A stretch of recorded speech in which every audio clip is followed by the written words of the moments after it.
Good morning, Kuhner country. Okay, my friends, dramatic developments now in the last 24 hours in the wake of Charlie Kirk's political assassination. President Trump and the Trump administration are now saying enough is enough. The gloves are going to come off. And they are doing what many of us have been asking them to do for a very long time. Now launch a war, a crackdown, call it whatever you want, on left-wing radical domestic terrorism. And this is now the absolute latest in terms of the developments that we know regarding the murder of Charlie Kirk, conservative icon, founder of Turning Point USA, father, husband, and beloved civil rights leader. According now to Deputy FBI Director Dan Bongino, he now says that the FBI is launching an all-out investigation because they deeply suspect that the shooter, and I'll just mention his name once, and I will not try to mention him again. I don't want to give him the attention or the fame that he covets. Tyler Robinson did not act alone. It's what we talked about yesterday. That, in fact, this was part of a larger plot, a larger group, or a larger network of pro-trans radical extremists who were online. And as Bongino laid out, and Kash Patel corroborated what Bongino was saying, he had aid, he had assistance. People knew about the attack beforehand. There was foreknowledge, and they're now investigating whether there was actual funding and organizational assistance to what he ended up perpetrating on that infamous day, September 10. So here is exactly what we know. According now to Dan Bongino and Kash Patel, it appears that the shooter was in communication with at least 7 other people online, in which, as according to Bongino and Patel, these people had foreknowledge, advance knowledge of what was to come on September 10. They knew that Charlie Kirk was going to be a dead man, that he was a marked man, marked for assassination. In fact, several of them went online 1 week before the killing and said, quote unquote, something very big is going to happen on September 10th. Charlie Kirk will be evaporated. Others went online and said that Charlie Kirk will not make it past September 10th. Others said that there is going to be retribution and so-called justice on September 10th. So there are digital footprints, as they call them, of clear evidence that people that were part of his circle, these are people who were either transgendered or, as Kash Patel and Bongino put it, quote unquote, confused about their sexuality, confused about their biology. They're men who may think they're women who think they may be men, as well as I mentioned yesterday, so-called furries. I'm not kidding. Like his live-in boyfriend, who's now transitioning to a female, many people that he spoke to identified as cats, wore cat costumes, and had a sexual fetish about having sex with people in a cat costume. Okay? And I don't even want to say any more. So this was the group that clearly they're now investigating. Furthermore, what is now coming out, and I said this yesterday, and I want to reiterate it because there's more evidence. Family members of the live-in boyfriend, Lance Twiggs, the furry, the guy who's now transitioning to a woman, they say that he was full of hatred, the boyfriend, full of hatred, their words, not mine, for Christians and conservatives. that he had been radicalized for years, that he despised them with almost a fanaticism, and that they believe he played a key seminal role in the indoctrination and radicalization of the shooter. And that in many ways, the shooter was motivated to kill Charlie Kirk in the name or in the honor of Lance Twiggs, who couldn't stand Charlie Kirk and couldn't stand Trump, conservatives, and especially Christians. And of course, Charlie Kirk was all of those things. Furthermore, Kash Patel said that they now have digital footprints. They're not going to release messages quite yet, but that apparently they say it is very clear when you look at text messages, when you look at his online chat groups and his comments that he made to his pro-trans radical friends, that the shooter was developing a quote-unquote obsession with Charlie Kirk, and that he kept talking increasingly, someone needs to kill him. Someone needs to take him out. I'm willing to do it. And that this was getting, the rhetoric was getting more violent, more apocalyptic, more murderous as it went towards September 10. Furthermore, according now to Kash Patel, we have a confession. In one of his exchanges with his online chat groups, 2 hours before he surrendered to the sheriff and to the police, he spoke to about 30 of his online friends. And he said, I've got bad news. I'm the one responsible for what happened yesterday at the University of, at Utah Valley University. And I'm the one who did it. Thanks for the laughs and the good times. Now I have to hand myself over to the police. And that furthermore, there is a text message and even a note that he had written. Apparently they found it at the live-in boyfriend's apartment, in which in that note and in that text message, he explicitly says, I need to kill Charlie Kirk. So the evidence now is beyond overwhelming. It is beyond irrefutable. This was a left-wing hate crime. This was an act of leftist terrorism. This was an act of transgender or pro-transgender terrorism. There is no question anymore. The evidence is beyond irrefutable. Now, what now begs the question is they now say there's also a link between him and Antifa, hence the anti-fascist messages that were inscribed on the bullet casings found near the gun in the woods after he shot and killed Charlie Kirk. And it appears now that both Antifa and these radical pro-trans people online were almost now almost became one. In other words, trantifa. They are radical leftists, communists, who are also, as they put it, quote-unquote, queer, or transgender, or non-binary, or furries, or whatever. It's a subculture within Antifa and within the pro-trans community. It looks like all of these constellation of forces came together in that group in which many of them knew in advance what was going to happen, were aware of it and did nothing at a minimum, others who openly encouraged him, and others who were involved. Bongino says they are looking at the person who asked the question just before Kirk was killed. It's an incredible coincidence. If it's a coincidence, it's an incredible coincidence. The question about mass trans shootings and where Kirk stands on that.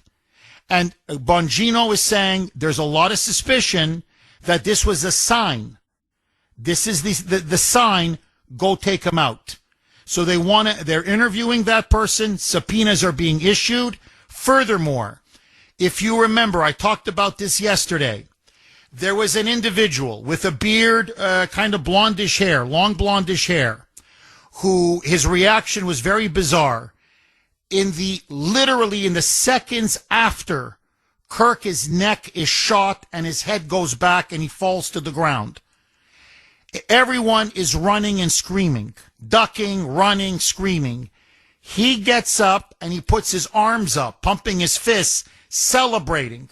Yeah, yeah, yeah. Initially, the reaction from people was, obviously, this is one sick puppy. I mean, this is a sociopath. Now the suspicion may be, was this a sign to the shooter, you got him? In other words, you got him, drop your gun, get going, run, it's time to escape. There's no need for a second shot. 617-266-6868 is the number. Okay, the onion now is starting to get peeled in the assassination of Charlie Kirk, and we are now finding out that this was an extended network of radical leftists, in particular, members of Antifa, and members of the radical transgendered community, as well as furries. I'm not kidding. Sexualized, animal-obsessed furries. So, here is now what both Dan Bongino and Kash Patel have now revealed. It now looks almost definitively that the alleged killer of Charlie Kirk, I won't mention his name, was aided and abetted by an extended network. That's the term that they're using, an extended network of people, groups online. One of them, I talked about them yesterday. They are now going to be getting a lot of subpoenas. President Trump and his Justice Department are now going to drop the hammer on armed queers, Salt Lake City. This is a very militant, Marxist. They have the hammer and sickle. Red Star. I mean, they are open admirers of communism. This is a Marxist, pro-transgender, really terrorist organization. There's no other way to put it. There's also an online gaming platform called Steam, which apparently a lot of these people were on as well. Now, according to both Bongino and Kash Patel, they say now that that they believe that they not only gave him moral support and ideological motivation and commitment, and they knew ahead of time that they had advanced knowledge. They go, there's no question now. They had posts showing advanced knowledge, but that it now appears that this was also funded, and they're now tracking down the sources of funding. So this is now spreading the investigation. Finally, there was a note, there was a text message that was sent to a friend, and there was also a note found at the live-in boyfriend's apartment.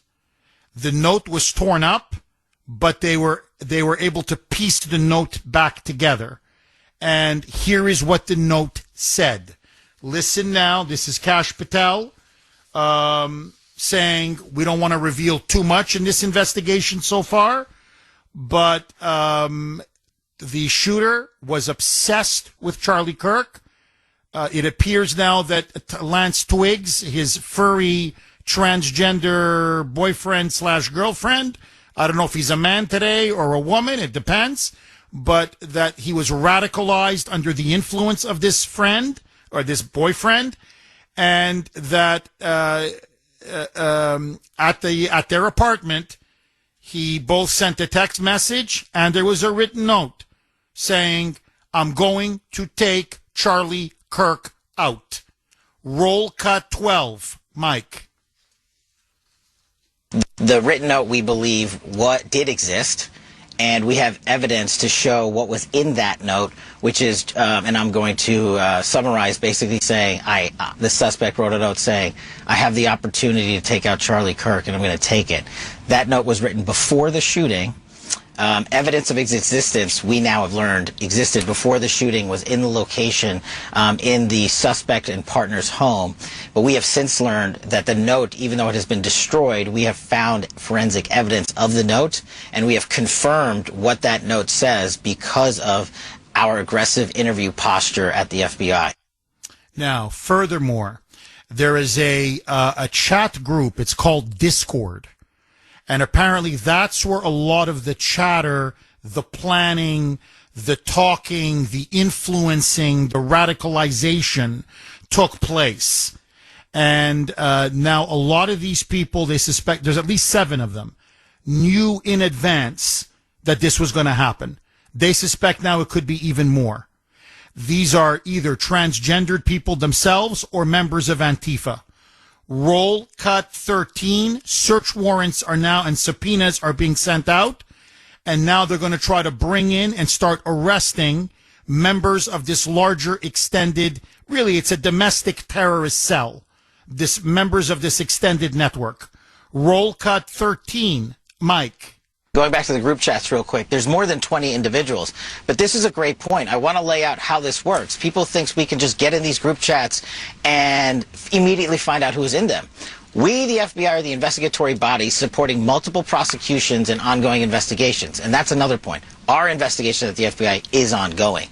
And there are scores of people in this Discord chat room. But we have to effectuate legal process. We have to go out there with search warrants so that if prosecutors want to later use this evidence, it's not tainted by being illegally obtained. We, the FBI, are running the investigation pointedly on the Discord chat group. There are scores of individuals that are going to be spoken to. There are also lots of family members and friends that have already been spoken to.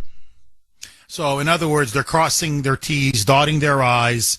They want to make sure that the evidence will stand up in court, and now they want to issue as many indictments possible now coming down the pike. Now, finally, listen now to Kash Patel, because he's asked the obvious question. Why Charlie Kirk? Why did the shooter single out Charlie Kirk? Listen now to Patel in his own words, saying now we have text messages, comments that he made online, and it is very obvious. This man hated and was obsessed with Kirk. Roll cut 14, Mike. We've collected information where, through witness interviews from the FBI and local law enforcement, that he essentially admitted after the shooting and assassination of Charlie Kirk, the suspect admitted to it. Furthermore, the evidence and information will come out. I won't stylize the evidence. The Attorney General is absolutely right. We can't do that. But I will say what was found in terms of information, a text message exchange where the suspect specifically stated that he had the opportunity to take out Charlie Kirk and he was going to do that. And when he was asked why, he said some hatred cannot be negotiated with. There you go. Some hatred cannot be negotiated with. 617-266-6868 is the number. Okay, so what is now coming out from both Kash Patel, the FBI director, Dan Bongino, the deputy FBI director, is that now federal law enforcement is convinced that the assassination of Charlie Kirk was not a random act of violence. It was not some political lone wolf. Rather, it was the exact opposite. This was an ideologically motivated murder based and rooted in hatred for conservatives and hatred for Christians. There is no question. And that furthermore, this was well planned, it was well organized, and it was well funded. And the question now is, who paid for all of these logistics, for the travel for the shooter, Tyler Robinson, for his training with the gun? All of this now they are looking into. They are looking into deposits that were made into his bank account, and apparently big deposits that were put into the bank account of the live-in transgender boyfriend and the furry. So they're now looking at George Soros, his Open Society Foundation. They are also looking into, listen to this, Democratic Socialists of America, that radical left-wing socialist group in which Alexandra Fidel Castro Cortez, AOC, is a leader of, and Zohran Mamdani is a leader of. So they are now looking into the sources of funding for the assassination and the planning to take out Charlie Kirk. Listen now to President Trump saying it is time to designate Antifa and other radical left-wing groups, even transgender groups, as domestic terrorist organizations, and it is time now to apply RICO, the statute used to take down the mob, against the funders of these left-wing Antifa, Black Lives Matter, transgender groups, and everything goes back to George Soros. Roll cut 3. This was President Trump yesterday in the Oval Office. Roll cut 3, Mike. Do you plan on designating Antifa finally a domestic terror organization? Well, it's something I would do, yeah. If I have support from the people back here, I think we'd start with Pam, I think. But I would, if you give me, I would do that 100%, and others also, by the way. But Antifa is terrible. Are there other groups that you can think of? There are other groups, yeah, there are other groups. We have some pretty radical groups, and they got away with murder. And also, I've been speaking to the Attorney General about bringing RICO against some of the people that you've been reading about that have been putting up millions and millions of dollars for agitation. Now, and when pressed further, he was saying George Soros and his son Alex Soros. So the gloves now are finally starting to come off. Now, my only slight criticism of Trump, and you know I back him all the way, I would say don't leave it in Pam Bondi's hands. You know, when he mentioned I leave it to Pam, he means Pam Bondi. In other words, she's got to, get the ball rolling. She's got to start this. So if she says she's willing to designate Antifa and these other radical left-wing groups as domestic terrorist organizations, she's got my full support. I say it's the other way. With all due respect, Mr. President, you're the head of the executive branch. She answers to you. You don't answer to her. And I think it's about time you gave her a diktat, a command. Antifa will be designated a domestic terrorist organization. Black Lives Matter will be designated a domestic terrorist organization. Armed queers will be designated as a domestic terrorist organization. Many of these transgender groups, domestic terrorist organizations. And yes, we're going after George Soros and Alex Soros. It is long past time. It is long past due. This is a man who has funded rioting, burning, looting, murder, terrorism, the deliberate destabilization of America. Yes, it's about time. So no, because if you leave it in Pam Bondi's hands, she's got to do her nails first. She's got to get her hair done. She's got to prep herself for the next hit or interview on Fox News. And who knows if she'll ever get around to designating Antifa. So I'm with you. I agree with you. I just wouldn't leave it in Pam Bondi's hands. That's the only disagreement I have. Otherwise, do it. I think the country is with you on this. So let me ask all of you. Should Trump designate Antifa and other radical left-wing groups as domestic terrorist organizations? I say yes. And let me ask you the second key question now. Do you believe that the shooter was part of an extended network?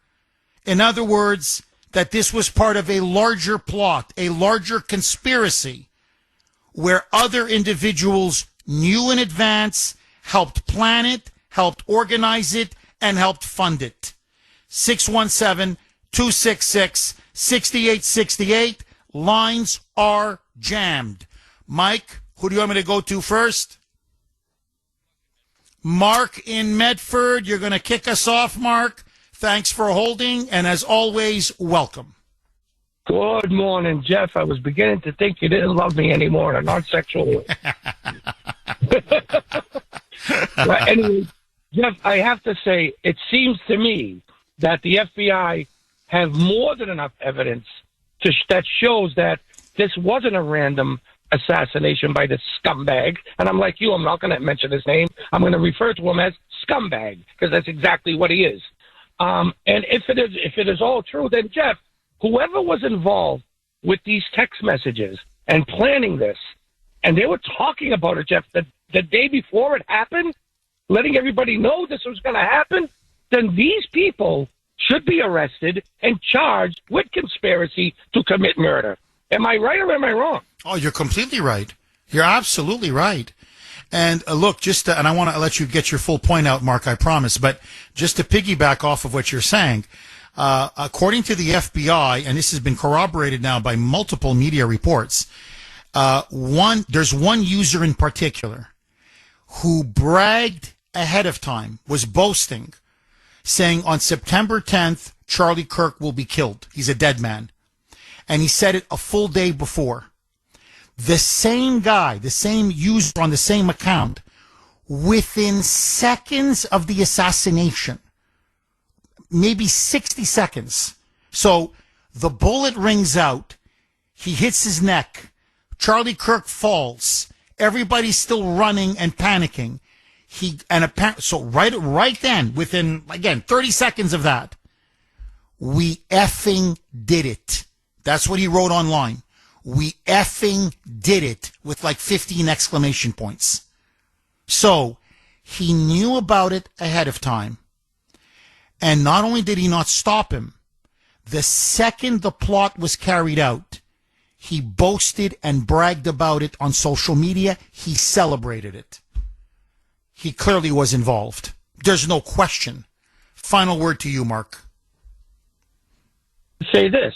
Let's put the shoe on the other foot for a minute.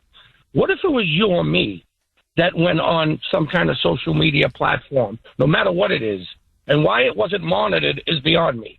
But if you or I went on there and just came out and said, well, you know what?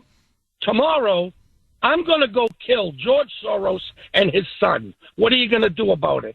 Would you think, Jeff, the FBI would be knocking on my door within, an hour? And you'd be arrested for inciting murder. You'd be arrested. That's the thing I find incredible. Like you're reading this stuff and you're like, how this is inciting murder. And you're right. Forget George Soros. Anybody, any prominent liberal influencer, activist, whatever. Let's say someone akin to Charlie Kirk. First of all, I'd be out of a job. Like, boom, I'm out. But B, the FBI, law enforcement would kick him down my door within 60 minutes. You're completely right.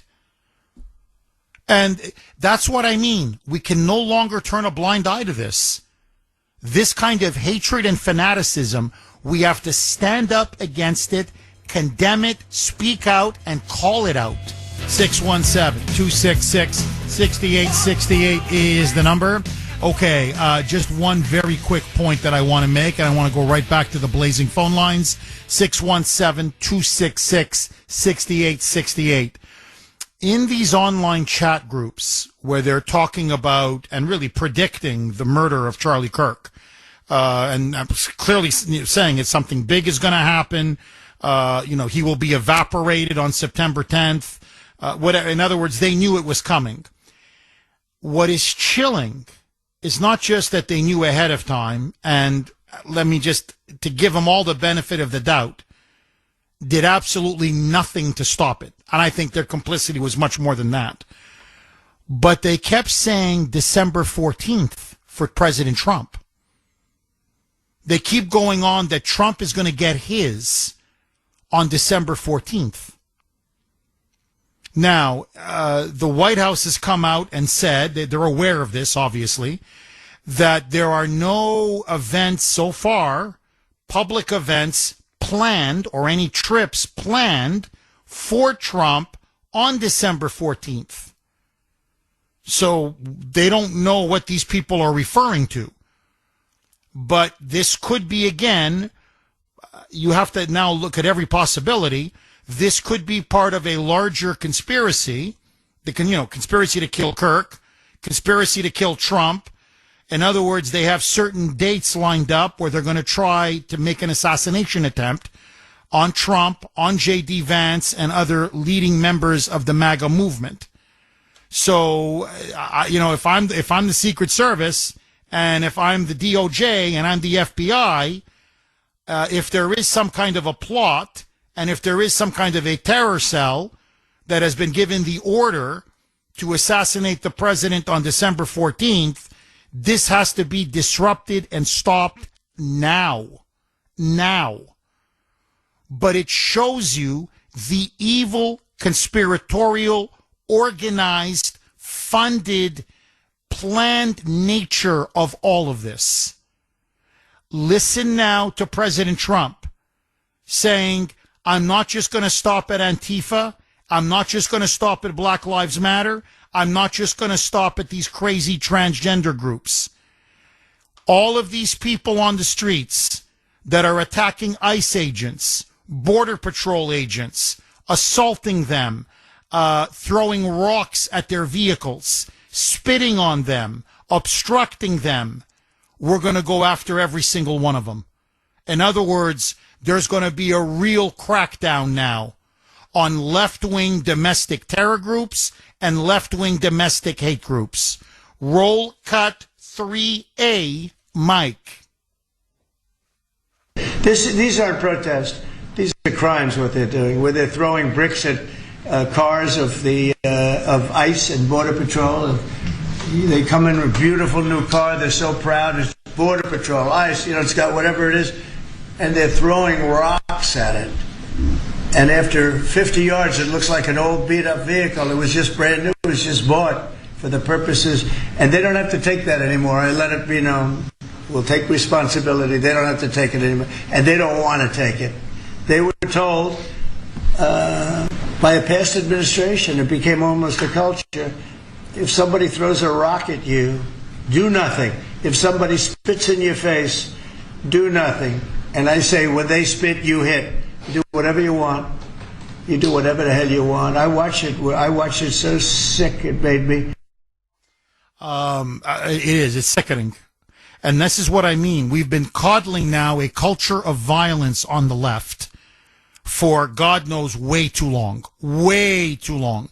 This has been going on for years and years and years. And like a cancer, it is spreading. It is metastasizing. And either you kill the cancer or the cancer kills you. Listen now to President Trump. You can tell something is different in his voice. Something is different now. He's now essentially declaring a war on left-wing domestic terrorism. Listen to him. Reporter says, well, what groups in particular are the FBI, the DOJ, Homeland Security? They're all launching these massive investigations. He says, we're going to look at every left-wing group under the sun. Enough is enough. Roll cut 5, Mike. Organizations on the left, and you anticipate investigating. We talked about this last week. Well, the problem is on the left. If you look at the problem is on the left. It's not on the right, like some people like to say on the right. The problem we have is on the left.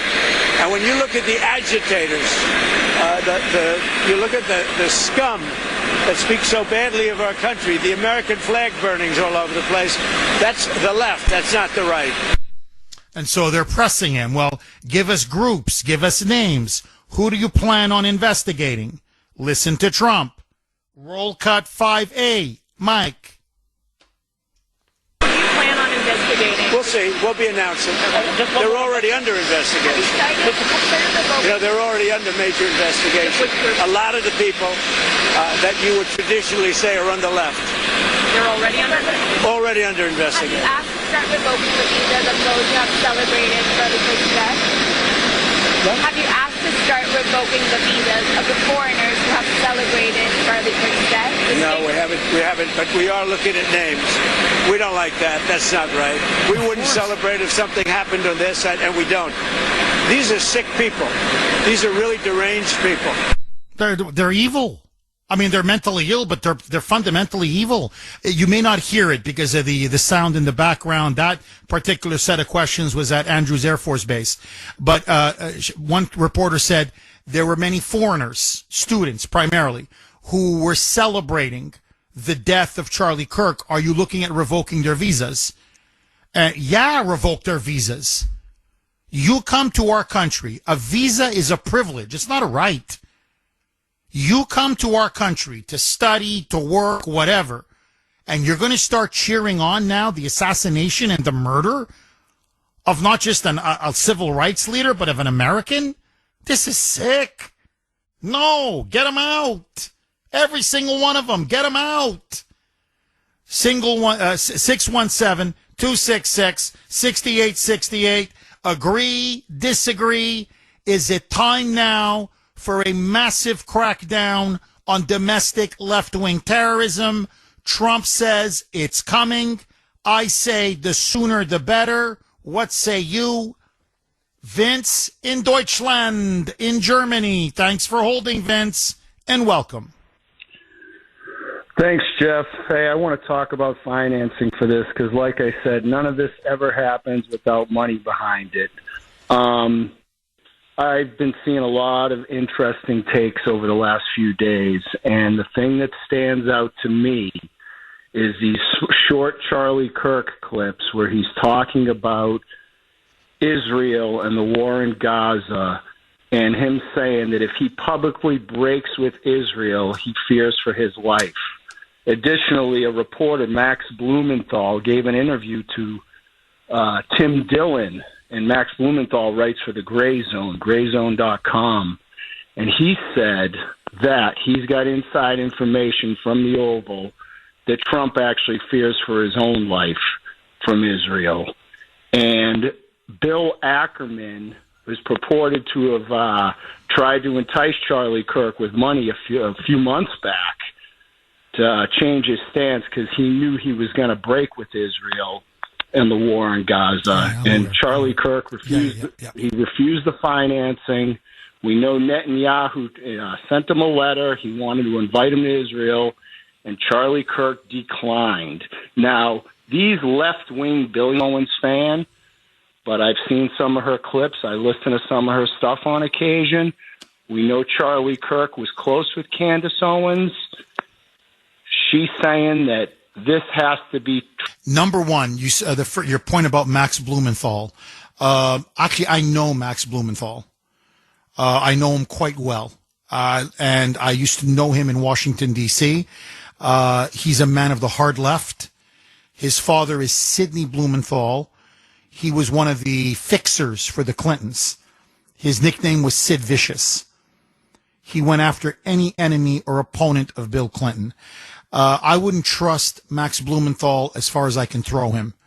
So anything that Max Blumenthal reports, I don't believe. I'm just telling you this right now. To me, he has zero credibility.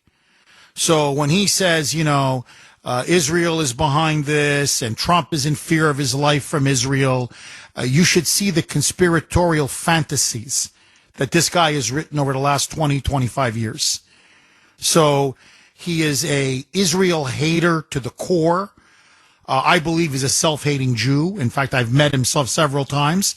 All this guy does is talk about how he hates his fellow Jews. I mean, it's sad and pathetic. But anyway, so I don't care about Max Blumenthal. I don't care about Blumenthal's father.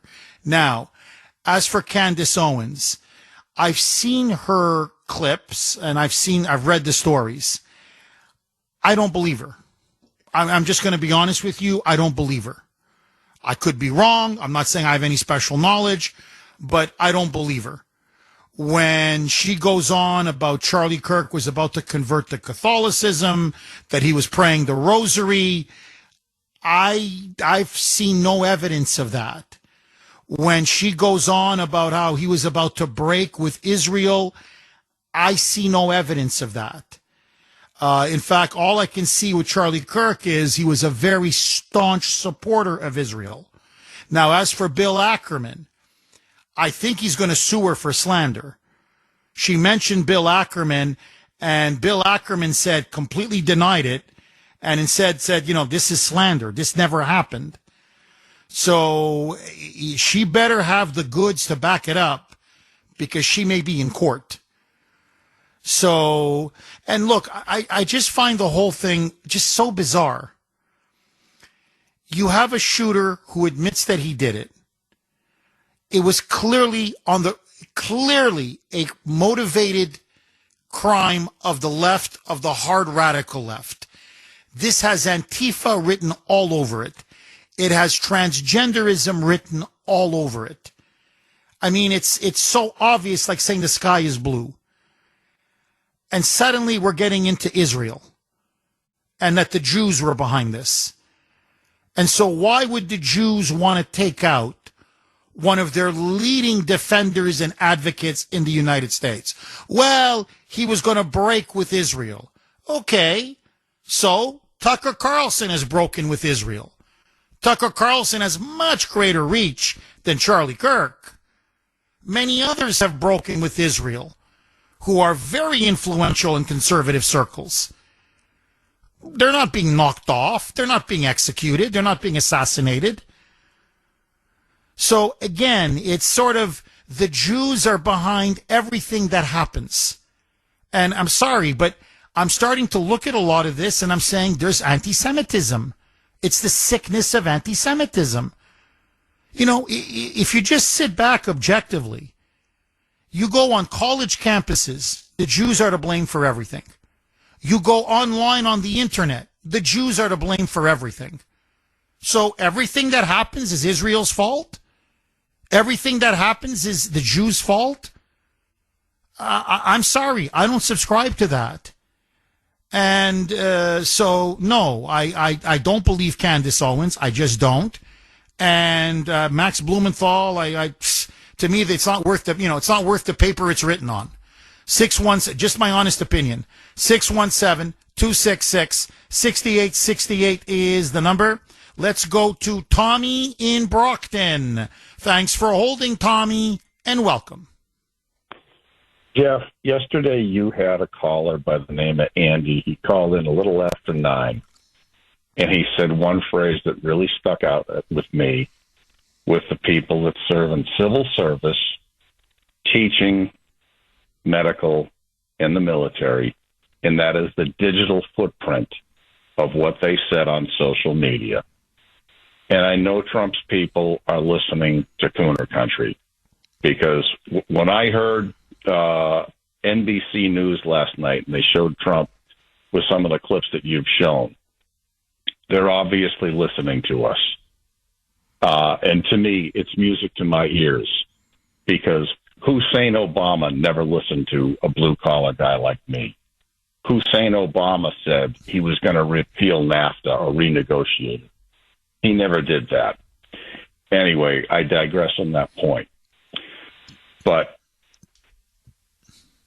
there have been 3 teachers in Massachusetts, the towns of Sharon, Wachusett, and Framingham, that celebrated the murder or the assassination of Charlie Kirk. I have made it a point that I send emails to those school committees or the powers that be, as well as polite phone calls, and leave a message. And I highly encourage the rest of your listening audience, whatever state you're in, whatever country you're in, to do the same thing. This is... I understand history. I understand what happened in Cambodia after the Khmer Rouge took over. I understand what happened when the Bolsheviks took over in the Soviet Union, as well as the Maoists in communist China. And what has happened probably over the last 50 years, it's been the long march through the institutions of clergy, government, media, and other organizations of where the communists have slowly incrementalized their influence. And to me, that is what has gone on. And Trump has been the one lightning rod that has been able to focus on this. And the way NBC News last night portrayed what Trump is doing is that, well, people have freedom of speech. Of course they have freedom of speech. But you cannot yell fire in a crowded theater when there is no fire. That's where the red line is. And the point being that if you're teaching young minds, or if you're in the medical profession, or you're in the military, and you celebrate the assassination of someone that you don't like politically, that's a red line that cannot be crossed. And they need to lose their jobs. I'm not into cancel culture. If somebody calls, if somebody calls Donald Trump a Nazi and Hitler, they should not be terminated from their job. But what has happened is that when Trump first went down Trump Tower back in June of, I think it was 15 or 16, and announced his announcement for presidency, that's when I heard on National Public Radio that, oh, my God, this is how Adolf Hitler started. Okay. Well, Donald Trump is not Hitler. His actions are not paralleling what the Nazis did way back when. However, what the American left is doing is paralleling what communists have done in other countries before. And in my view, it's irrefutable. And it starts on the college campuses, and it starts with the radicalization. And we found out because of COVID that in the public schools, organizations like the teachers unions or the National Education Association have been trying to brainwash our children to hate the country, to hate their parents.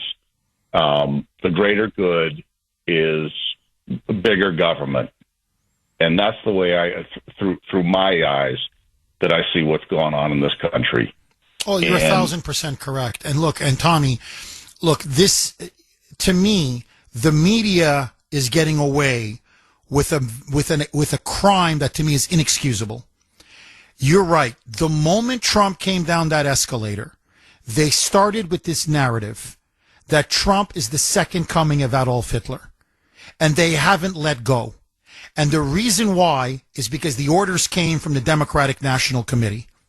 This is the line the Democrats have taken from day one. So it starts with the Democratic Party.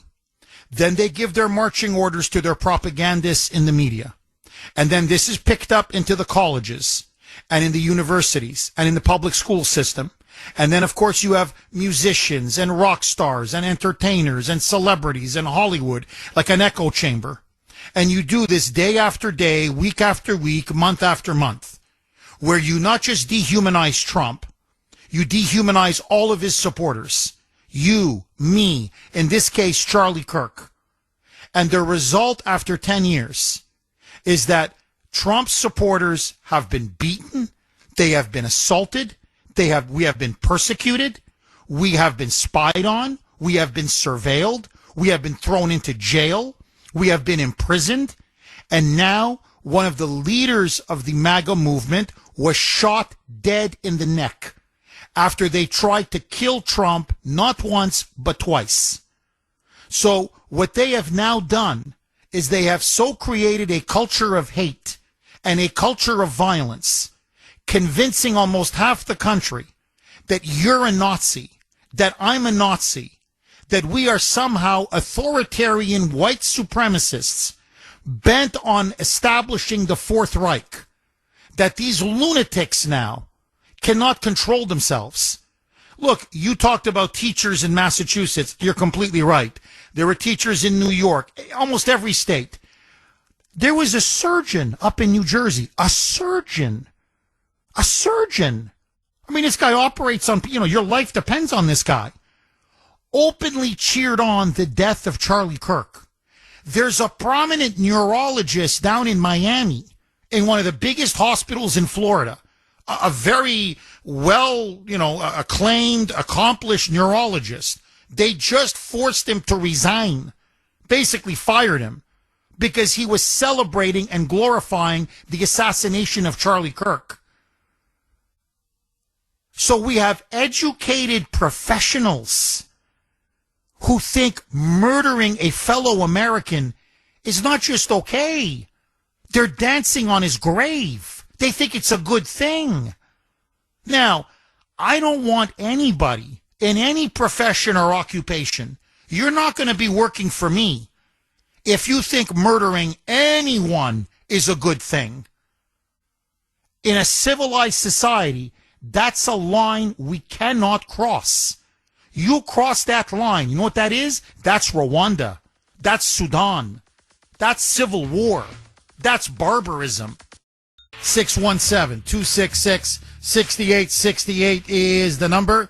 Think about it. You've got doctors, okay? I mean, I know there were nurses and government employees and some teachers, but you've got doctors, surgeons, neurologists. These are, medical professionals at the top of their field. Have they ever heard of the Hippocratic Oath? First, do no harm? And they're like, yeah, Charlie Kirk is dead. Yeah, that's how you do it, baby. One bullet in the neck. You want this person to be operating on you? What if he finds out you're a Trump supporter? Seriously. What if he finds out you're a conservative? Or you're not a liberal, or whatever it may be? It's not just obviously so unprofessional, but it's a moral abomination. These are supposed to be people who help, save lives, heal people. And they're cheering on political murder? Ay. Seriously, ay. And then what's incredible is the left-wing media. Now, it's freedom of speech. It's freedom of speech. Really? Well, hold on. You were saying that Trump should be in prison for January 6th because you claimed that he incited the crowd to storm the Capitol.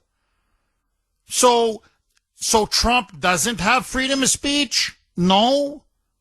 But people who celebrate an actual assassination and murder, they have freedom of speech. And by the way, no one's throwing them in jail. They're just losing their jobs. And they're losing their jobs because you can't keep an employee on the payroll if they openly glorify and incite murder. Like, hello? I mean, really, I have to explain this to the left, the liberals? So, no, you shouldn't want to kill half the country. No, you shouldn't be saying, yeah, kill the wife, kill the kids, kill them all. This, to me, is the scariest thing has been the response and the reaction. Bone chilling. Bone chilling. And look, let me just say this, and I'm with J.D. Vance on this all the way, because Trump is getting blamed, and J.D. is getting blamed, because they're going after the radical left. They're trying to hold the left accountable, hold the media accountable, hold the Democrats accountable, hold these radical left-wing groups like Antifa accountable. You cannot have unity. You cannot have peaceful coexistence with evil fanatics who celebrate murder. There's nothing to talk about. You think murder is a good thing? You're not fit to live in a civilized society. I don't want to share a country with you. There's nothing for us to, what is there for us to unify on? If I had a neighbor who thought murdering me and my entire family, slaughtering us, is the best thing that could ever happen, and I'm going to unite with him, how? What's there to unite? He wants me dead. He wants my wife and my children dead because he doesn't like my politics. And we're supposed to, what? Have dinner together? So what? He can take a knife and stick it in my throat? What? I'm supposed to talk to him so he can pick up a gun and shoot me in the head? There can be no unity. There can be no national reconciliation. There can be ultimately no peaceful coexistence until this poison, this toxic, radical left terrorist ideology, this assassination culture, this culture of hate that has been spewing from the left now for at least 10 years until it is thoroughly defeated, discredited, and eradicated. Agree, disagree, 617-266-6868. Barbara in Maryland. Thanks for holding, Barbara, and welcome. Good morning, Jeff, and thanks for taking my call. My pleasure. And thank you for such a strong stand on what has happened here and what is going on in this country. You are absolutely right in everything that you said, everything. Israel is not why Charlie Kirk was killed. I will never believe that. I would never believe that. And I'm so glad that you just, especially, I'm old enough to remember the name Sid Vicious. These people who are fermenting this violence, they have to be stopped. I am so glad that these employees are being fired from their jobs because they don't deserve to have any kind of support of any kind to do what they're doing. And like you said, imagine a surgeon, people in the medical profession, taking care of you when you're sick, and they find out that you don't follow the same party they do. That's not going to come out too well. And what the teachers have done to the children in the schools, it has to be stopped. I sent my son away to a school in New England on an academic scholarship. He played football. It was all great. But after 4 years, they sent back a different child. A child that I have a grandson I have not seen since 2019 because I'm a Republican. And I will not relent. I will not change my position because I know that I'm right. And now I think they see that I was right all along. But that's for them. But as for me, I am going to stand with conservatives, my views, and it's such a shame. I was in a church, a black church, this past Sunday, where the pastor mentioned Charlie Kirk. Barbara, can you please do me a favor? Oh, you are on a roll. Okay, powerful, very moving phone call from Barbara in Maryland. It's heartbreaking, in fact. She has a wonderful son who she sent off to a prestigious college in New England on a football scholarship, but he came back indoctrinated. A different man, as she put it, a different boy. And he doesn't like the fact that his mother, Barbara, is a conservative and a Republican and obviously a Trump supporter. And now she hasn't been able to see her grandson in, 5 or 6 years. And that's how fanatical they become after they've been indoctrinated on so many college campuses. They end up hating, literally, their own flesh and blood, their own mother, for God's sake, who gave them life. Without them, they wouldn't be born. I mean, how do you hate your own mother? But anyway, let that go. And then Barbara was talking about she went to a black church and the pastor, and then we got cut off. So, Barbara, please pick up where you left off. I went to this church as a guest. It was, as a visitor, and I was shocked. He mentioned the incident, Charlie Kirk, and then he went on to say they thought emphasis on the word they locked down the historically black schools when they thought it was one of us. And that was a quote. Now, I had never heard that. I didn't know that the black colleges had been on lockdown. I did look it up afterwards, and yes, it did happen because they got threats. But he said when they thought it was one of us. But everything changed when they found out it was one of them. And then he went on to say, well, Trump has said some terrible things, and we know when he says things that he can really cut people down. And that was all he said. He never said anything about the violence, about not killing someone because you disagree with them. He said nothing at all about that, and then went right on with his sermon. The usual him, ha, this, that, and the other. At the end of the service, I felt, because the pastor's always in the back shaking hands. Yes.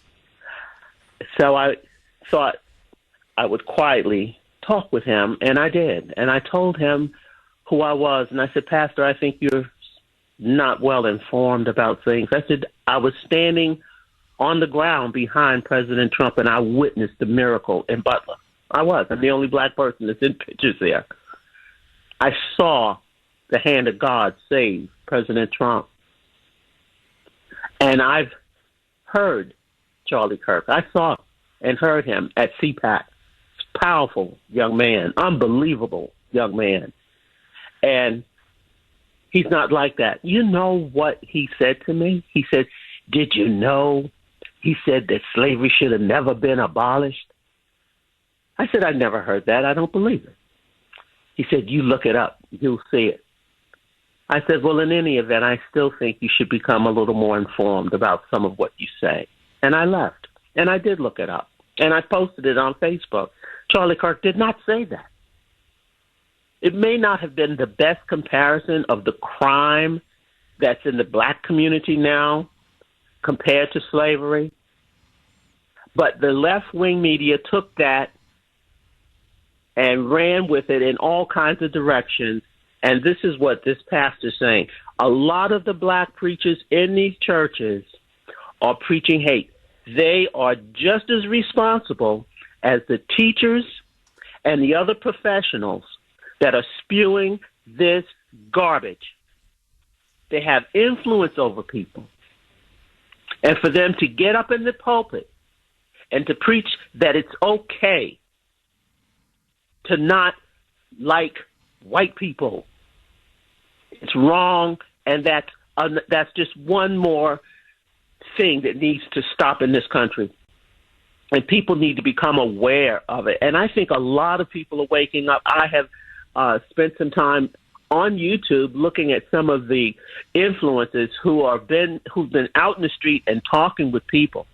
The Democrat Party are losing thousands of people because of Charlie Kirk. Charlie Kirk is probably, and I also told the preacher, I must say this, Charlie Kirk was like Elijah during the time of Ahab and Jezebel.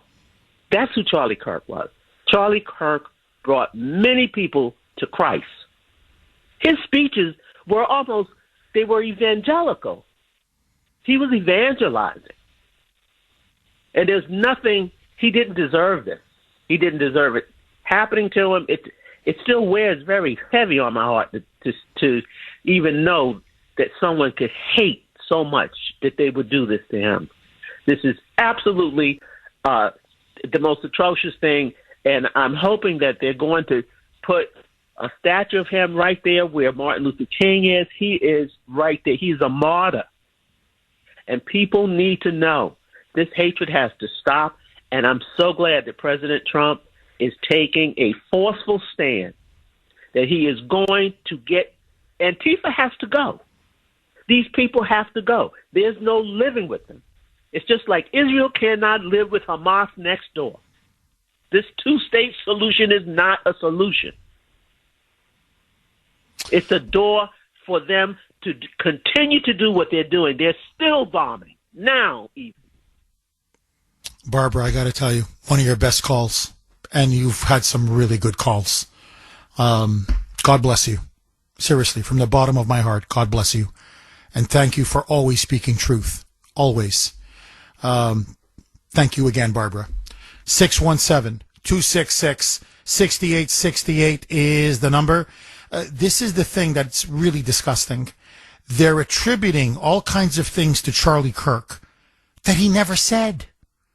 That he literally never said. Like that one I heard. You know, he said slavery should never have been abolished. That's a lie.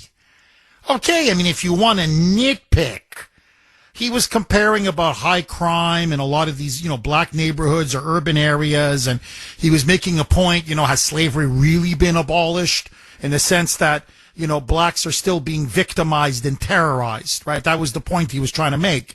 So you're like, well, I don't know if that's the best analogy. But no, he never said, he never meant, put them back in chains. What are you, insane? But this is what I mean. Now, it's not just that it's a lie. Look what this does. It incites.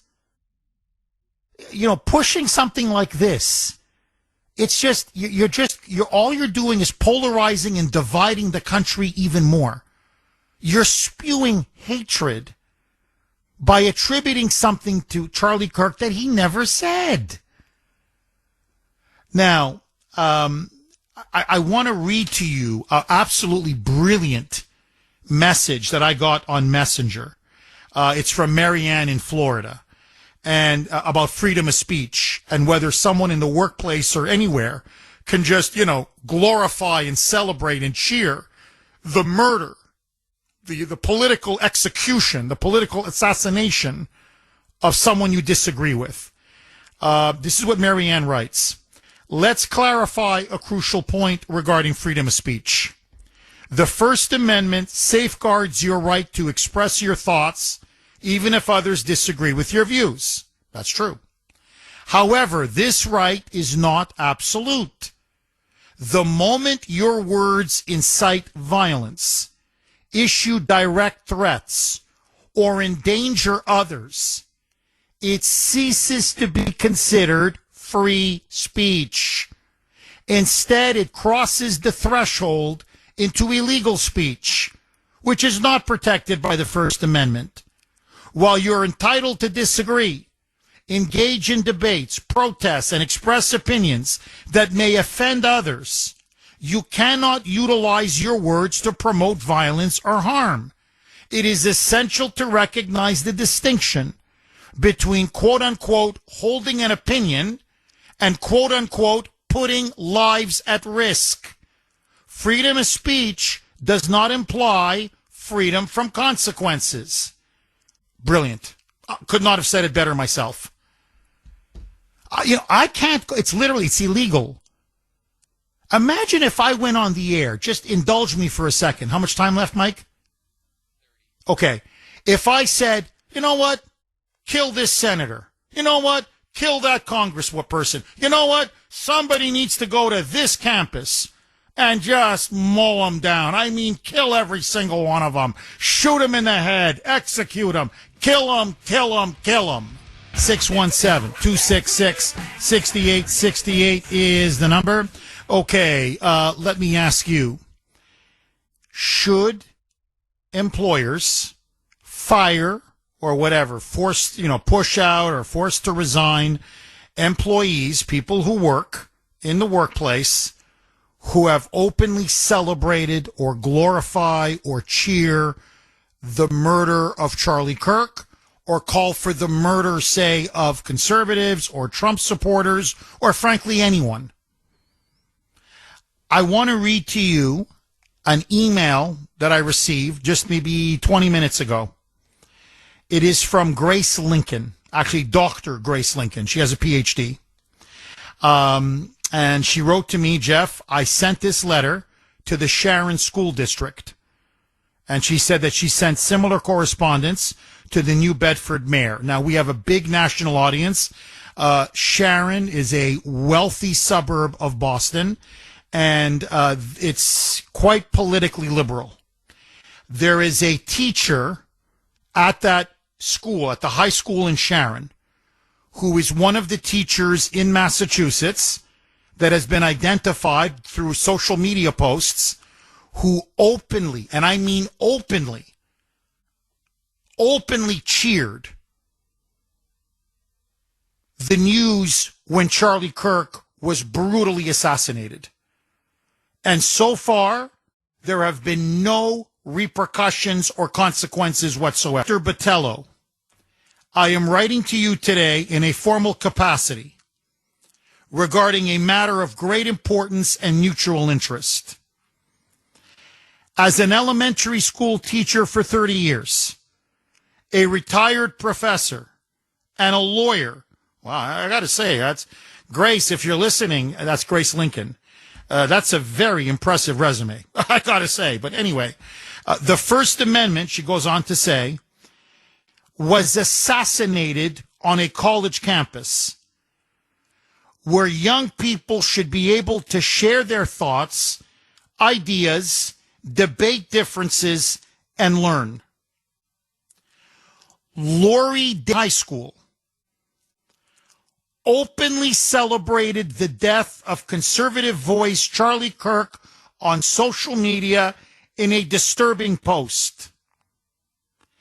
Disagreeing with someone's views is one thing, but rejoicing in their brutal murder is something no civilized person should ever do.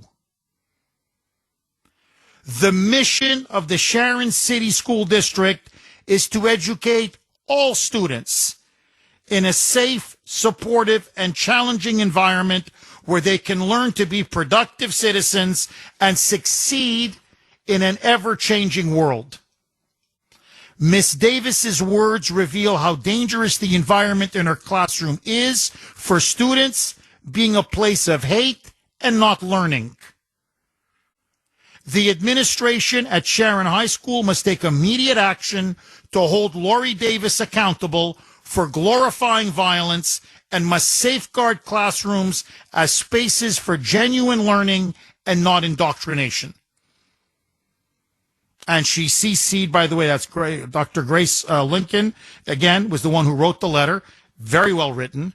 I thought very well argued. And she copied the Sharon Public School Committee. Now, the reason why I've taken the unusual step of reading this letter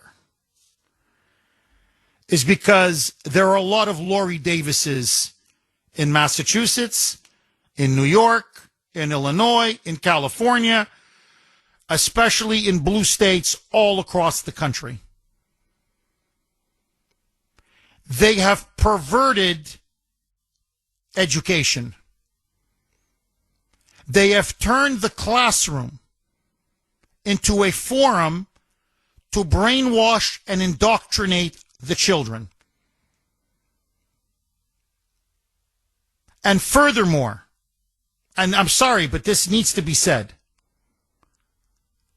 no teacher, in fact, anyone in any profession, but I'm talking teachers now, no teacher has any business being anywhere near kids, children, teenagers who think that the murder, the cold-blooded, premeditated assassination of a fellow American simply because you disagree with them, they have no business being in the classroom.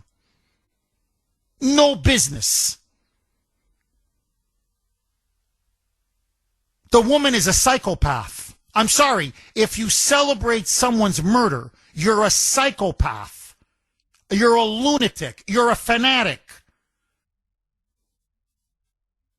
You're contributing to a culture of hate and violence that is slowly destroying our country. But you're also a threat to the students in the classroom. So you tell me, how is she going to treat students? God forbid that she finds out their parents maybe have voted for Trump, or their parents may be Republicans, or their parents may be Christians, or their parents may be conservatives, or whatever. Their parents have political views that she disagrees with, or that the children or the teenagers have political views that she disagrees with. This is beyond outrageous. How did we get to this point? Seriously. I'm thinking of my teachers in elementary, middle school, high school. My God, look, I'm talking huge disagreements. We had many French Canadians who taught in my high school. I went to an English school, but they were French Canadians. They were Quebec separatists, nationalists, who literally called for the breakup of Canada. I mean, I don't know how much more fundamental a disagreement you can have. In other words, Quebec should secede and become its own country, break up Canada. And of course, you had others who were federalists. No, Quebec should stay in Canada. We don't want to see the country break up. You don't get more fundamental than that. Nobody called for anyone's murder. Nobody celebrated the murder of anybody. It was unthinkable because you're human beings first, your fellow citizens first.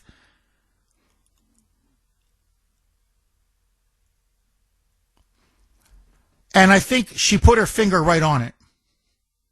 Grace Lincoln, I think, hit the nail right on the head.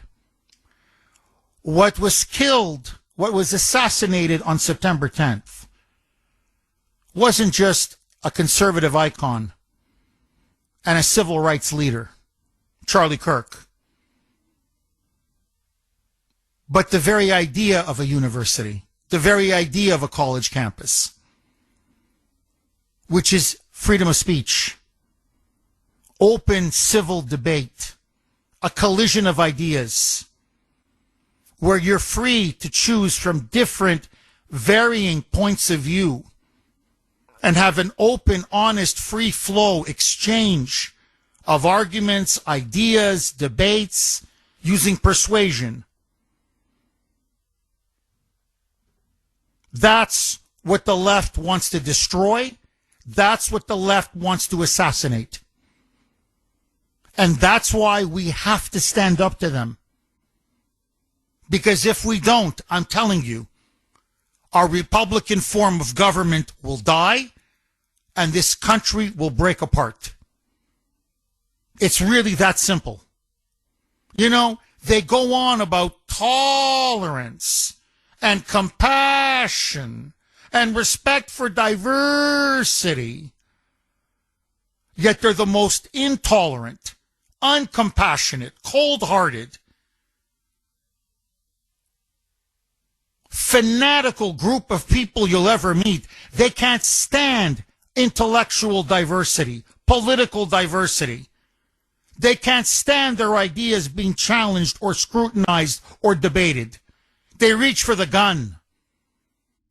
And when they kill an honest, decent man who championed nonviolence his entire life and free speech his entire life, they celebrate the bullet in the neck. These people are sick. They're evil. They have no place in a civilized society. Out. Out. I mean it. Out. I don't want you in the workplace. Any job. I don't care what it is. You think political murder is okay? You think it's funny? You want to celebrate it? You're out. I want you to listen now. This is after the assassination of Charlie Kirk, not before. There's an individual by the name of Steve Bonnell, a.k.a. Destiny. Apparently he's got a big podcast, huge following, millions of so-called quote-unquote progressives.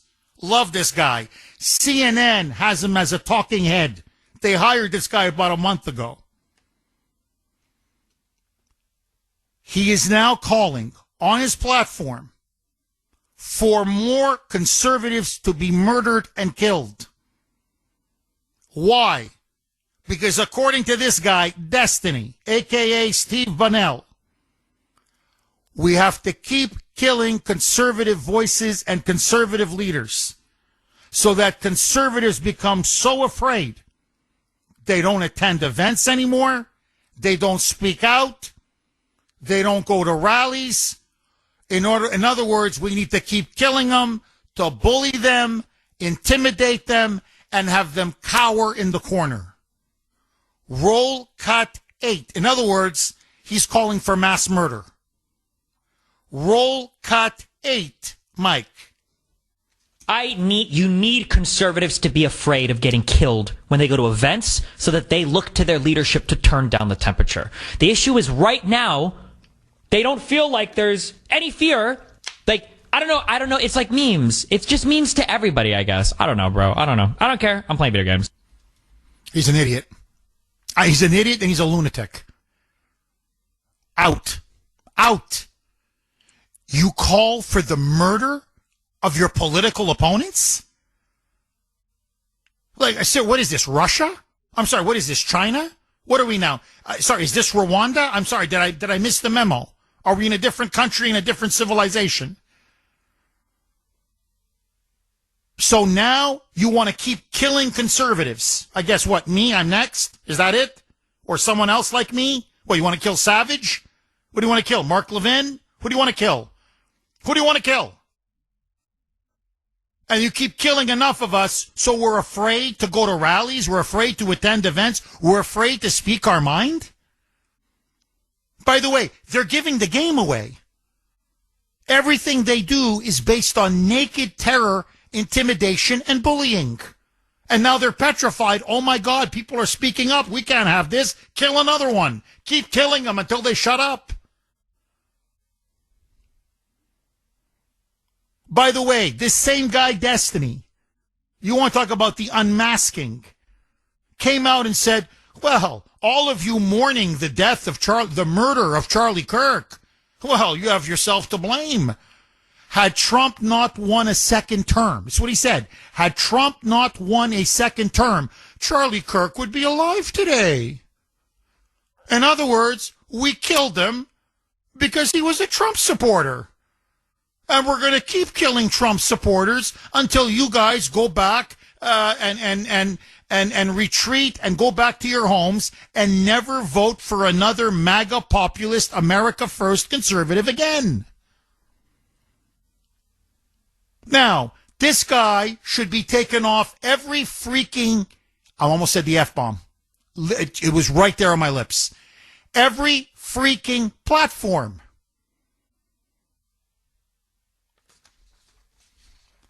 I want you to listen now to J.D. Vance. He filled in yesterday. It was an historic moment.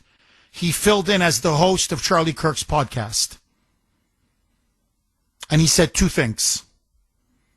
And he was spot on in both things that he said.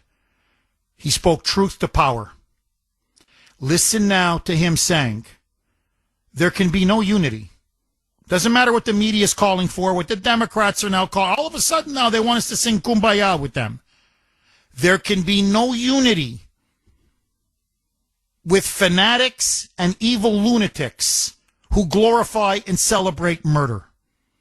And for the groups who fund them and support them. Roll cut 10, Mike. Something has gone very wrong with a lunatic fringe, a minority, but a growing and powerful minority on the far left. There is no unity with people who scream at children over their parents' politics. There is no unity with someone who lies about what Charlie Kirk said in order to excuse his murder. There is no unity with someone who harasses an innocent family the day after the father of that family lost a dear friend. There is no unity with the people who celebrate Charlie Kirk's assassination. And there is no unity with the people who fund these articles, who pay the salaries of these terrorist sympathizers, who argue that Charlie Kirk, a loving husband and father, deserved a shot to the neck because he spoke words with which they disagreed. Let me just say this. I know Trump's people listen. Look, I want JD to be the next president after Trump. I think he's the natural heir to MAGA and the Trump revolution. So please don't take this the wrong way, okay?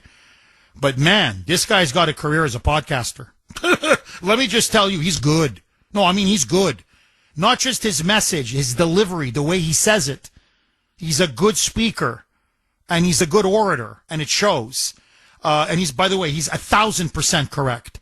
Now, listen to him, because now the media and the left is saying, well, you're violating freedom of speech. These people, just because they dance on Charlie Kirk's grave and call for him and others to be murdered and executed and assassinated, hey, they shouldn't have to lose their jobs.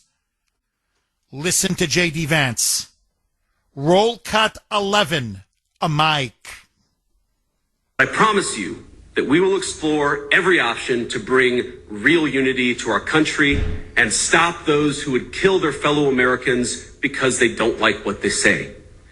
But you have a role too. Civil society, Charlie understood this well, is not just something that flows from the government. It flows from each and every one of us. It flows from all of us.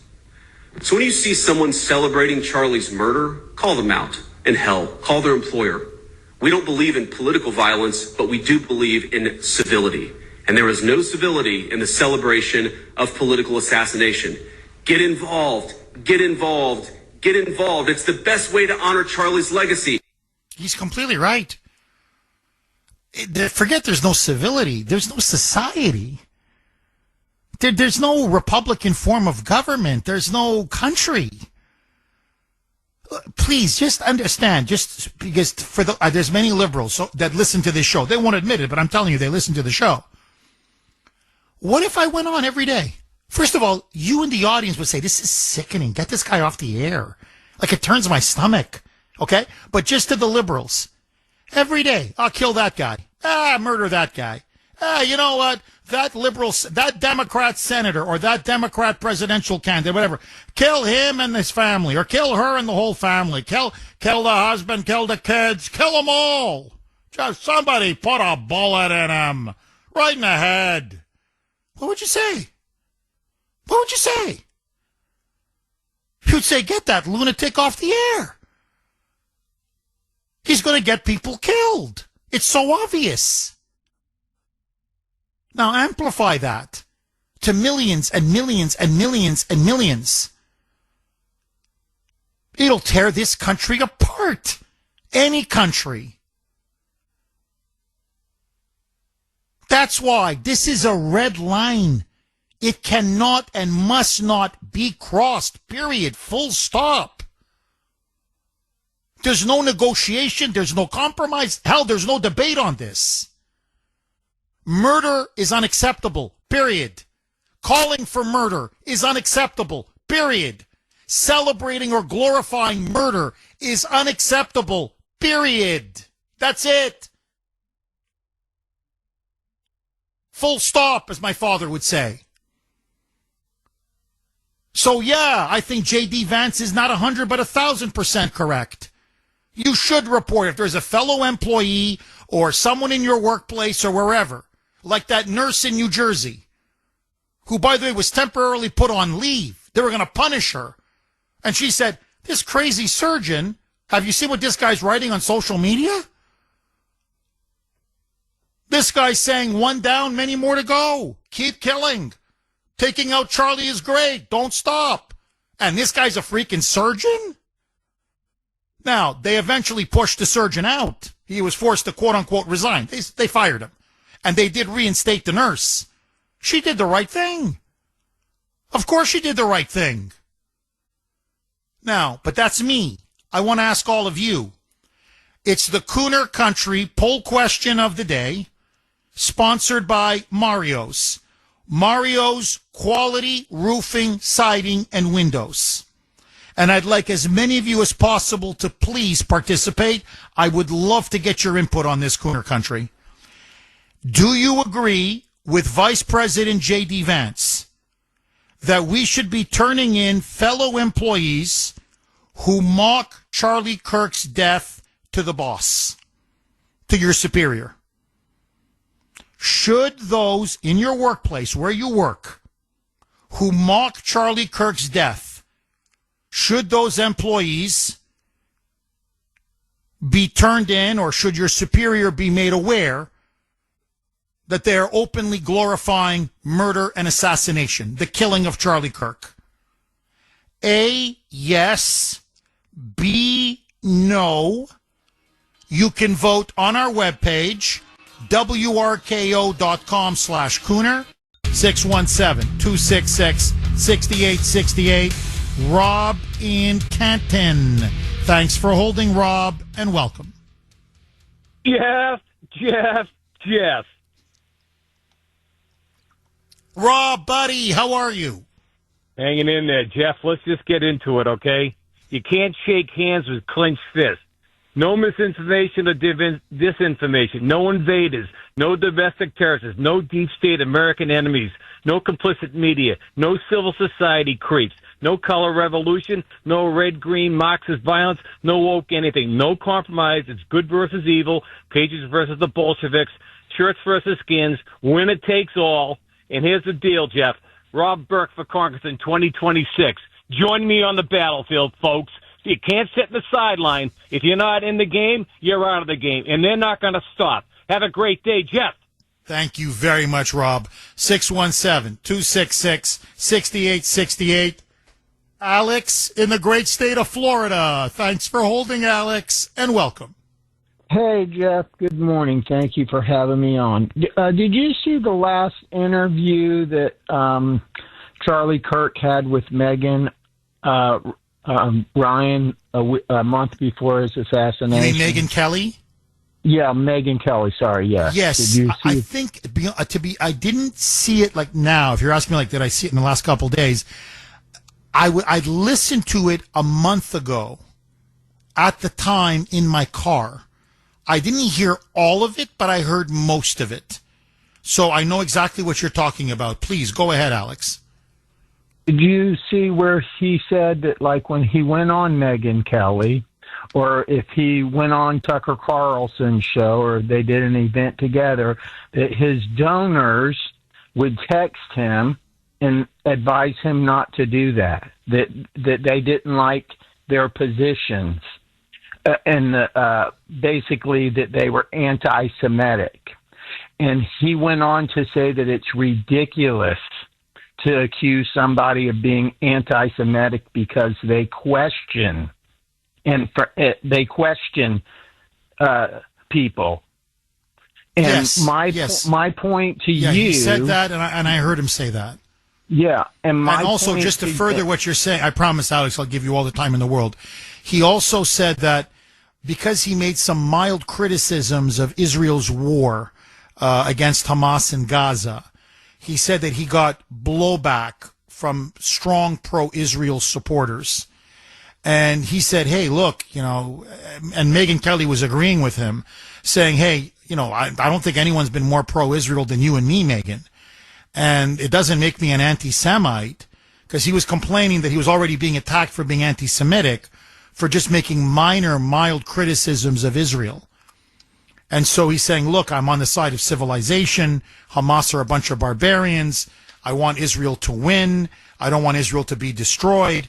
But he says, they're kind of making it hard for me to, defend them all the time when I make the most minor criticisms. And suddenly they're denouncing me as being an anti-Semite or a Jew hater. So, and then Megyn Kelly was chiming in saying, same thing with me, Charlie. I side with Israel 99% of the time, a few disagreements here or there, and suddenly, I'm the second coming of Adolf Hitler. So they were kind of commiserating how, I remember that very clearly from that show, that podcast, where they were kind of commiserating, saying we get, lacerated, just eviscerated, from pro-Israel supporters and donors if we make even the most mild, tepid criticisms. So please finish your point, Alex. So my point is when Vincent called you and said that there are people on the gray zone that are reporting that Israel could have possibly been involved with this, you turned around and called him anti-Semitic. No, I didn't call him an anti-Semite. Yes, you did. No, I didn't, Alex. Listen to the tape. What I said was, I said the claims that Israel was behind the murder of Charlie Kirk and that Israel is behind everything that happens, every political murder, every crisis, every scandal, every terrorist act, that's anti-Semitic. I never called Vince an anti-Semite. You're putting words in my mouth, Alex. Okay.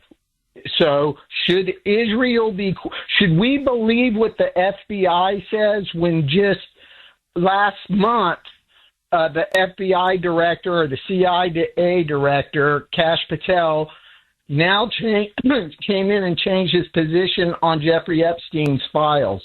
Like there isn't one anymore. No, they're ridiculous. Covering up for Epstein. There's no question, Alex. But look, let me ask you this. I don't even like to go down this rabbit hole, but since you want to go, let's go. What's the evidence that Israel was behind the murder of Charlie Kirk? I'm not. The issue is were they concerned about who Charlie Kirk was talking to and being interviewed with? And Charlie Kirk also said that Netanyahu has omitted portions of the Israeli Constitution so his governing can be according to his will and not the will of the people. No, okay, that's fine. He's criticizing Netanyahu, but criticizing Netanyahu doesn't mean the Israelis or the Mossad assassinated Charlie Kirk. That's what I'm trying to say. There's no connection there. That's my point. My point is, look, the evidence is screaming. This was an act of left-wing violence by a pro-transgender Antifa political fanatic who was radicalized by his transgender quote-unquote boyfriend, who's also a furry, who's transitioning to a woman, as well as other online radical left-wing groups. I mean, the evidence is irrefutable and overwhelming. Where does Israel come into this? And when I mentioned the gray zone, I don't know the gray zone. I mentioned Max Blumenthal because Vince mentioned Blumenthal. He said, well, Max Blumenthal is reporting this. I'm saying, look, I'm telling you, I know Max Blumenthal. I know him, and I know his father. His father literally blackmailed conservatives who were out to get Clinton, who were trying to expose Clinton. Max Blumenthal is a liar. He's a liar. And he hates, I mean, my God, does this man hate Israel. So I'm saying I wouldn't trust Max Blumenthal as far as I can throw him. That's it, Alex. So, no, I don't think Netanyahu had Charlie Kirk killed.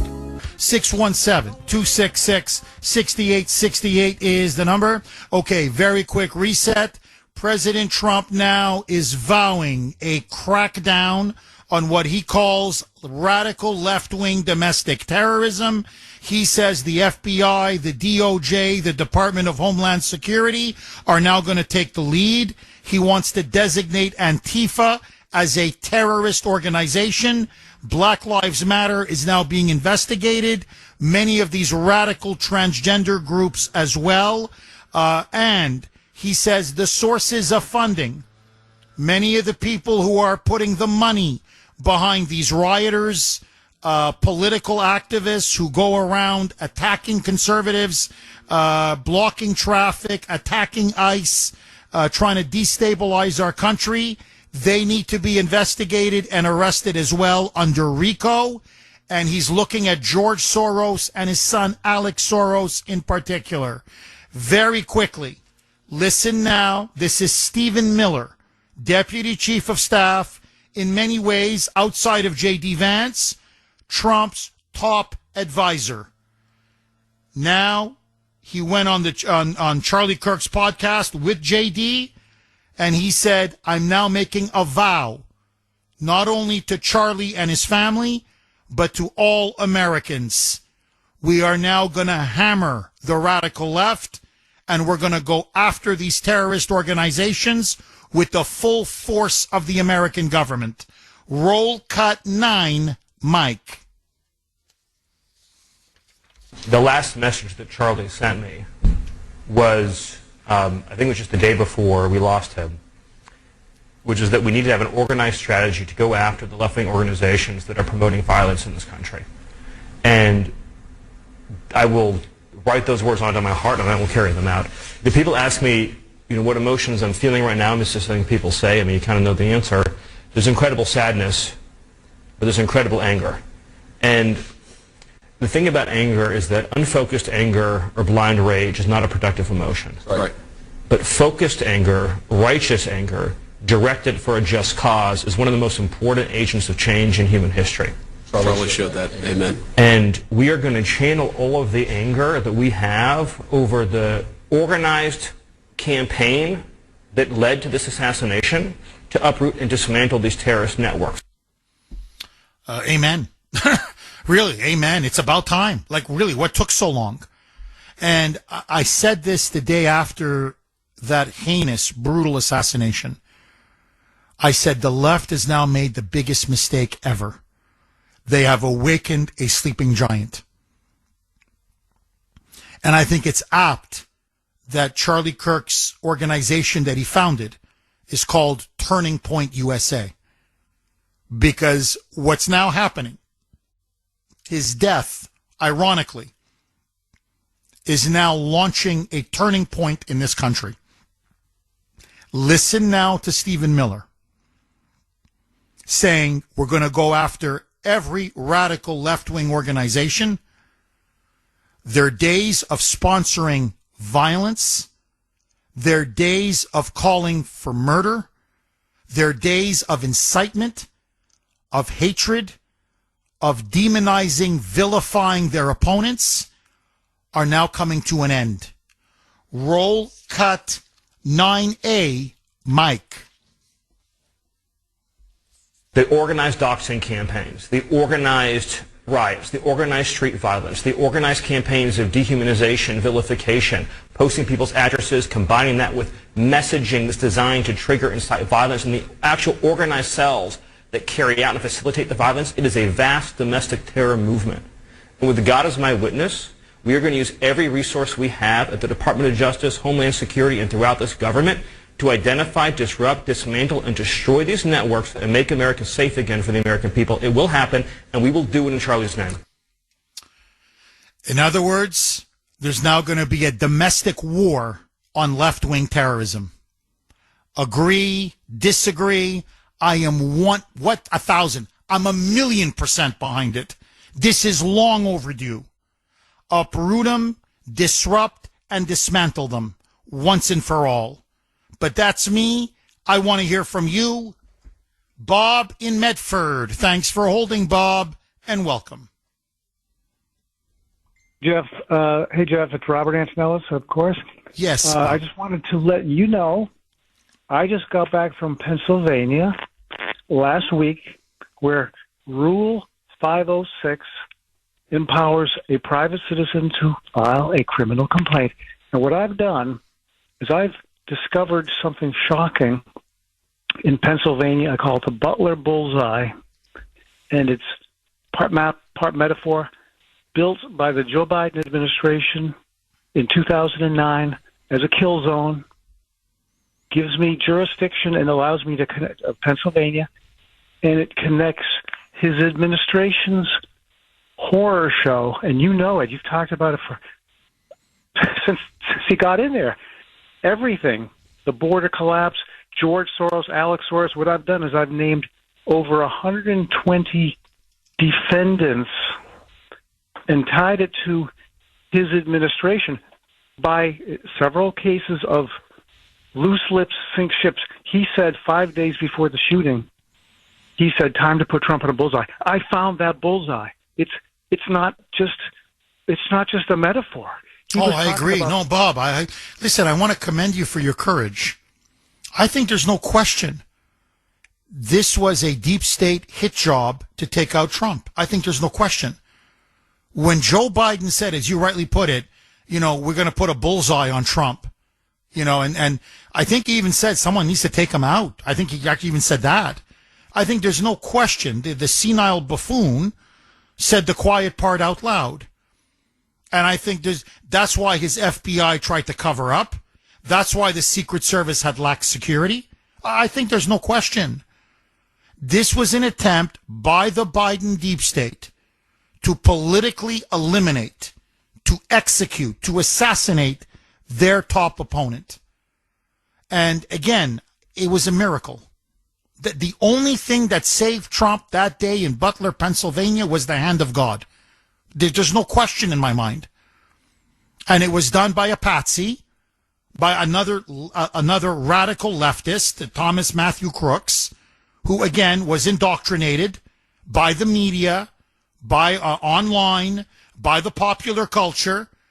And when they couldn't kill him the first time, then they had Ryan Ruth try it the second time. And Ruth openly said, the trial is going on right now. In his opening statement, he said, why'd you kill him? I had to prevent the second coming of Hitler. Well, why did you think it was the second coming of Hitler? Because CNN told me so. MSNBC told me so. I read the New York Times. They keep telling me it's Weimar. It's going to be the end of our democracy. He's an existential threat. I had to take him out. So the brainwashing, as the Russians say, the propaganda from the media and the deep state and the Democratic Party peddled relentlessly. You're eventually going to find your crazies out there who'll do the job for you.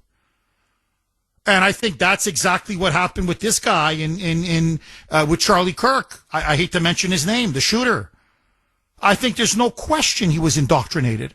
I think there was no question that he was influenced by being in college, by his friends, by the Democratic Party, especially the media. And look, I'm very suspicious of that so-called furry transgender boyfriend. Because even the members of Lance Twiggs' family, I'm just giving you media reports, the relatives are coming out and saying, I'm telling you, Lance Twiggs was the biggest influence of all the influences on the shooter. The biggest influence was Lance Twiggs.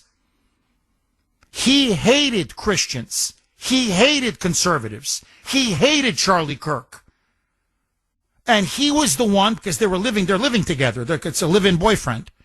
And he just kept every day, every second, every minute. And then he surrounded him with friends who thought the same thing. And they just kept showing him clips from the media.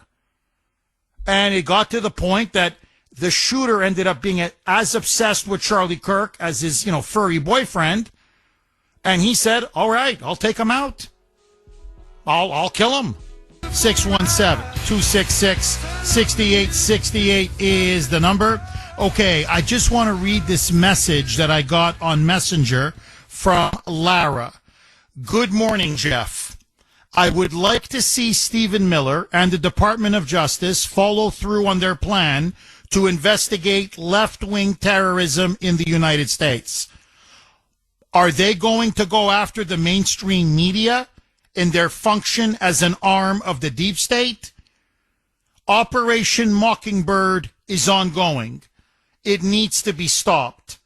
No more weaponized propaganda against the American people by our own government. Lara, I couldn't agree with you more. To me, if you're going to really go after domestic left-wing terrorism, and I agree with Trump and Miller and the administration, it is a cancer on our society, and it's getting worse and metastasizing. You have to look at the media's role in inciting people, in fostering hatred, as you put it, Operation Mockingbird, constantly, relentlessly propagandizing the American public, especially the left, to hate conservatives, hate Trump, hate their fellow Americans. This has got to stop. The relentless hysteria, the panic porn, the demonization, the villainization, the vilification of any political opposition to the Democratic Party. This has got to stop from the entire establishment fake news media, because now they're starting to get people killed. There's no question. 617-266-6868. Dan in Dartmouth. Thanks for holding, Dan, and welcome. Jeff, good morning. Hi, Dan. How are the ribs? I broke my ribs once, and it's the worst pain ever. Oh, it's horrible. I'm not going to lie to you, Dan. It's horrible. They're getting a little better. It's been a couple weeks now, but man, they're still very tender, very sore. It's hard for me to move around the house. I mean, never mind do anything, but just to go from one floor to the next it's agony. But I am getting better, knock on wood. Thank you for asking, Dan. I appreciate it. It'll be a good 3 to 4 months before you feel normal. I wish you hadn't told me that. Did you have to be honest with me, Dan?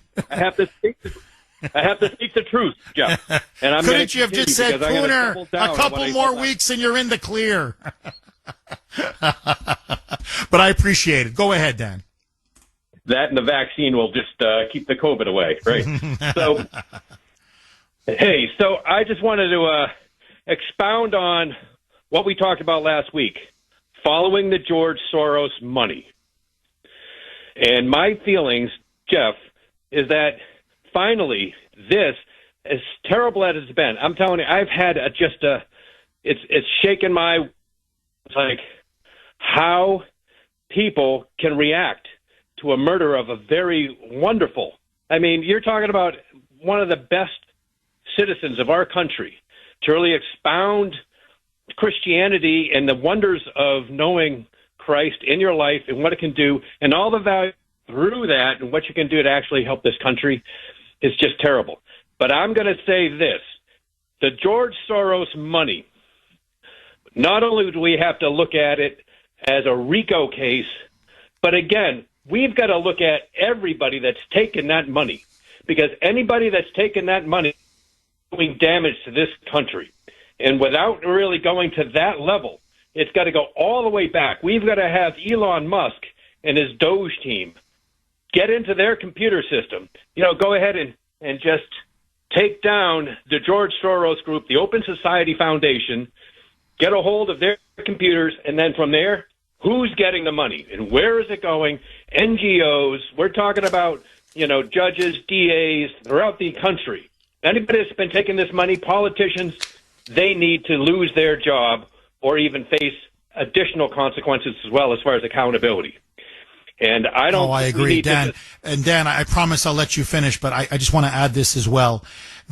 According to Dan Bongino, he says they're looking at Soros and Alex, his son, the Open Society Foundation, as you mentioned, and they're looking at them very hard.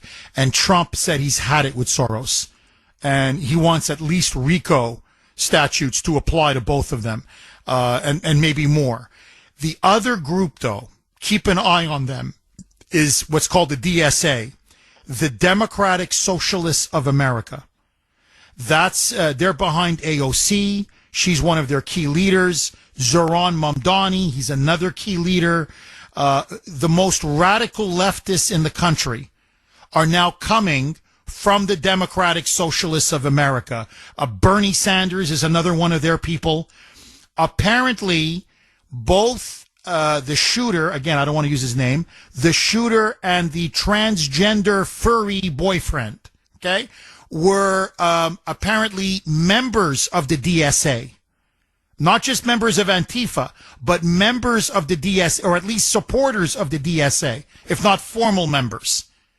And what they're now saying is that large amounts of money were deposited in the shooter's bank account several months before the assassination, and they're now saying there's some suspicious financial transactions in the boyfriend, whatever, the one that's transitioning to a female, Lance Twiggs, that there was thousands of dollars unaccounted put into his account.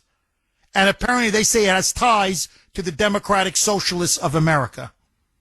Now, that implicates AOC, that implicates Mamdani. I mean, that implicates the leadership of the radical left in this country. So it looks like this was much better funded, much better organized than we initially thought. And look, it makes perfect sense. Who are the people that have been leading this narrative, this relentless dehumanization campaign that Trump is a Hitler, a Nazi, that his supporters are fascists, an existential threat to democracy? Yes, it was Hillary Clinton. Yes, it was Obama. Yes, it was Joe Biden and Kamala. But the real energy, the real push on the ground, that's Ayanna Pressley, that's Ilhan Omar, that's Alexandria Ocasio-Cortez, that's people like Michelle Wu, Zoran Mamdani, and they all have deep ties and connections to the Democratic Socialists of America. So, and a lot of money is being funneled from Soros to them, not just to the Democratic Party, but to them. And so, and by the way, They're the ones behind Blue Sky, that left-wing social media, basically alternative to Truth Social or X. That's where many of these liberals talk, and that's where so many of them are celebrating the murder of Kirk. And literally, openly, I'm not talking one or two, I'm talking countless posts. All right, so who do we kill next? Is it Trump? Is it JD? Who do you want to kill? Mike Johnson? Who do you want to kill? Savage? Kuhner? I mean, Tucker? Who do we kill? We got to start killing people. Like, this can't stop. So they've got their tentacles into Black Lives Matter, into Antifa, into these, that armed queer group out in Salt Lake City that both the shooter and the boyfriend had deep ties to, calling for the violent overthrow of the United States and of racism and of Christianity and of capitalism. So, look, this, Miller is right. This is a wide, deep domestic terrorist movement that has infiltrated not just the Democratic Party, but many institutions in American society, including the media, Hollywood, schools, college campuses, and you got to follow the money. And I think you're going to look at Bill Gates, you're going to look at George Soros, you're going to look at a lot of these socialist billionaires. But that money, make no mistake about it, money was sent to the shooter and to his boyfriend. And that helped organize it, fund it. Apparently he was doing a lot of traveling, the shooter. He was on the shooting range. This wasn't just some guy who just lost his mind and, lost his marbles and decided to take his dad's hunting rifle and went up to the university and just shot Charlie Kirk. This wasn't random. This was organized, this was funded, and this was clearly politically motivated. Final word to you, my friend. Yeah, Jeff, I think it's a conspiracy, these domestic terrorists, which is the Democratic Party, and it needs to be rooted out, all the way down to the deepest roots of this whole society that is really going after this country with rules for radicals approach to go ahead and disrupt our foundation of our nation. And we've got to act now. And this also goes all the way back, Jeff, to big media as well. CBS, NBC, Morning Joe. They're all spewing hatred. They're the megaphone of basically the brainwashing machine. And we've got to take that down as well. I mean, really, it's got to go all the way back to any demagoguing, any kind of patriot or anybody that loves this country, or Christians as well, because the Christians are under attack. And this is not only, Republicans. This is against Christians. And we have to take action, Jeff. And it's deeply rooted. My daughter is in an AP class for history, American history. And that book is just riddled with lies. And she has to go ahead. Oh, she's in a public Catholic school. That book is just filled. The text, what they teach the kids is total indoctrination in this book. Oh, believe me, you're preaching to the choir, my friend. Look, I for a couple of years I sent Ashton and Ava to private Catholic school because like you, I wanted them to have a good, solid, moral, religious foundation to their education, and I couldn't believe the stuff they were teaching our kids. I go, are you guys working for the DNC? Like, I'm sorry, did I just attend a Democrat Party rally? I couldn't believe them. It was Marxist garbage. Now, they're both in public schools now, and the indoctrination continues. But you're right. Look, what is now clear, let's just, we have to know who the enemy wants to destroy. The radical left are out to destroy Trump, obviously, MAGA. We are the biggest threat to their power. We hold the White House. We are now increasingly becoming dominant on social media, in the new media. We're holding talk radio now. We're starting to exert power in the Republican Party, in Congress. So they fear us because we have political power and we're gaining social and cultural power. But it's not just MAGA and conservatives. You're right. They hate Christians and they hate Jews. They're deeply Christophobic and they are deeply anti-Semitic. There's no question. They're not going to stop. They have an alliance with radical Islam. It's an unholy alliance, the radical left and radical Islam. And they want to destroy our country, our civilization, our culture. They want to annihilate us. For them, this is a war to the finish. And they've been waging it now for 60 years, relentlessly. And they're getting more violent by the year, almost now by the month, almost by the week. And I hope that Charlie Kirk's assassination is the ultimate wake-up call. Because they're not going to stop. They've made that now crystal clear.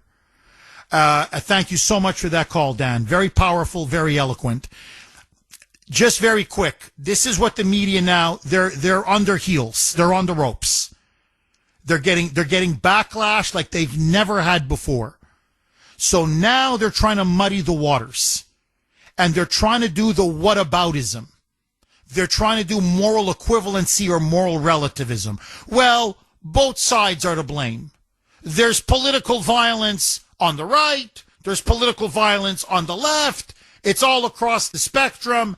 Everybody needs to just tone the temperature down. Okay? That's their new line now. In other words, hey, don't blame the Democrats. Don't blame the media. Don't blame the left. No. No. It is verboten. It is forbidden to blame the left for what is happening to our country. No. It's now both sides. Listen now to Donald Trump. The media is pushing this false narrative, this new lie, hard. A reporter says, well, what about the killing of Melissa Hortman? She was that state lawmaker in Minnesota that was killed a couple months ago. What about the attack on Paul Pelosi, Nancy Pelosi's husband? What about the attack on Gabby Giffords? What about the attack on Josh Shapiro, the governor of Pennsylvania, his mansion, where there was an arson attack? Come on now. Democrats are being targeted. Don't tell me it's only Republicans or conservatives. Roll cut 4A. Mike.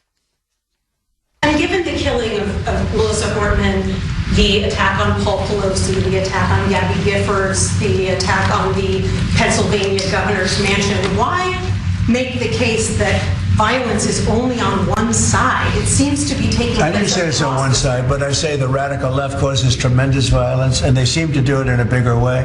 But the radical left really has caused a lot of problems for this country. I really think they hate our country. Yes, he's completely right. But I would go even further. He's right. Trump was right. But, Paul Pelosi? Whoa. The guy who was using the baseball bat on Paul Pelosi was a member of Antifa. What are you talking to me about? What? So Antifa is now, what, they're suddenly now a conservative right-wing group? Are you kidding me? The state lawmaker up in Minnesota, Melissa Hortman, that they keep talking about, she was killed by a fellow Democrat. He was appointed to boards by 2 Democratic governors. He wrote a letter to the FBI. The guy's he's cuckoo. He's wee-oo. He says that he killed her and others as a favor to Tim Walz. So how is this the act of right-wing violence or conservative violence? Josh Shapiro, that mansion being burned down. You know who burned down his mansion or part of his mansion? It was a pro-Palestinian, pro-Hamas leftist. Because Shapiro was a Jew who served in the Israeli Defense Forces. He's pro-Israel. Again, an attack from the radical left. So, what, you got to go all the way back to Gabby Giffords? And what was done to her was despicable. Please, don't get me wrong. But you got to go back, what are we now? What was that, 10, 12 years ago? There's a lot of water under the bridge ever since then. Who burned down Seattle, Portland, Kenosha, city after city, Atlanta, New York? It was Antifa, the radical left. Black Lives Matter, the radical left. Who's been attacking ICE agents relentlessly over the last year? The radical left. Who gunned down that United Healthcare executive, Brian Thompson? Execution in Manhattan, right in the head. Luigi Mangione, a self-admitted socialist and leftist. Who gunned down the Republicans on that congressional baseball field by a Bernie supporter and almost got Steve Scalise killed? A radical leftist. As I said, a Bernie guy. You want me to keep going? I could go on and on and on and on and on.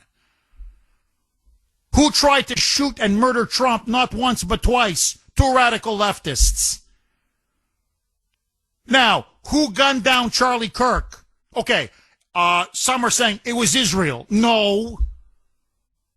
Another radical leftist.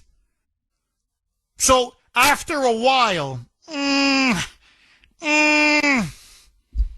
if it looks like a duck and walks like a duck and quacks like a duck, it's a duck.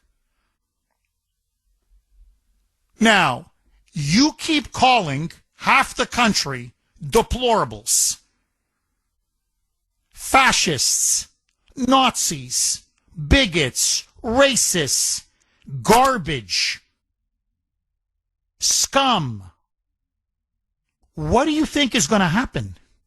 Like, hello, a dictator, an existential threat to democracy. This is it. We'll never have an election again. No. People are being disappeared. People are just randomly, Trump is sending out these ICE agents. My God, they're like us paramilitary. This is Hitler. And they're just being disappeared. People are just being grabbed and who knows where they're being sent. You keep pumping these lies, this toxic bull, you know what I want to say, Bravo Sierra, this toxic bull crap into the body politic, day after day, minute after minute, hour after hour, and then it's amplified on social media, and then it's repeated in Hollywood, and in late night TV, and in every news broadcast, around the clock. No, the real question is, how come there aren't even more killings? 617-266-6868. John in Dunstable. Thanks for holding, John, and welcome. Hi, Jeff. Thanks for taking my call. My pleasure, John. This is really eating at me. This murder of this young man and his family. But Jeff, is this the spark that makes the change? I doubt it, Jeff. Bongino talks big and tough, but he does nothing. He should be cleaning out the garbage in the government. He should be starting to clean out the garbage in the government, and such as Garland would shoot to kill a former president. Schumer threatening the Supreme Court. They were threats, Jeff. And he's talking. I saw him on Newsmax last night talking that threats won't be tolerated. He's so full of crap, Jeff. They're all full of crap. AOC, another one. Marcine Waters, that woman there, telling people to get in their face. They're telling these people to do what they're doing, and they believe that what they're doing is right, Jeff. We need arrests and convictions, Jeff, to stop this. And nothing is, they're not happening, Jeff. Our own government is behind all this. And I don't think anything is going to happen, Jeff. Too much brainwashing of our young people and even our older people, people in their 60s, I mean, and older. They're totally brainwashed. I was in a restaurant, Jeff, up in New Hampshire, and I had a Trump shirt on, and I had a woman and her husband was sitting a couple of tables over, and she spouted out to me that I should bleach my shirt. That's how sick. And they weren't young, Jeff. They were retired people. That's how sick these people are. And if they make arrests, Jeff, and convictions, these people will stop because they're cowards, Jeff. They're not tough. That maggot that shot that young man, he should be hog-tied and put in a barrel of acid. He should be put in it slow to show what will happen to you if you attack American citizens. We fought for communism, Jeff, and that's what's happening to our country, Jeff. We're going into communism, and it's extremely scary, Jeff. I'm done. My life is. I'm old, and my life is coming to an end, Jeff. But I fear for your children. I fear for you, and I mean, we live in a sick society. And President Trump, if you're listening, I don't know why you want to go to England, to the UK. That's the perfect place for someone to take you out. Worry about the United States of America, President Trump. Stay here where you can somewhat be protected. Your own people are out to get you. Your own government is out to kill you. Jeff, I'm floored. I couldn't even call. I'm so mad. No, I hear you. Look, John, I got to tell you, the last almost week now, very difficult. Really very difficult. I know this sounds strange, but for me anyway, and I think for many, it almost sounds like a death in the family. It really feels like that. I mean, I didn't know Charlie Kirk. I mean, I'm not saying I knew him. I didn't. He wasn't a friend of mine. He wasn't an acquaintance. What they did to him was so wrong. And he was just such a kind, decent human being. He really was. And he was so charitable and very smart, a brilliant debater, but always open to discourse, agree to disagree, go to college campuses. He never mocked people. He never ridiculed people. He treated them with utmost respect. And they gunned him down because he believed in free speech. To be more accurate, it wasn't even free speech. They gunned him down because he was a threat to their power.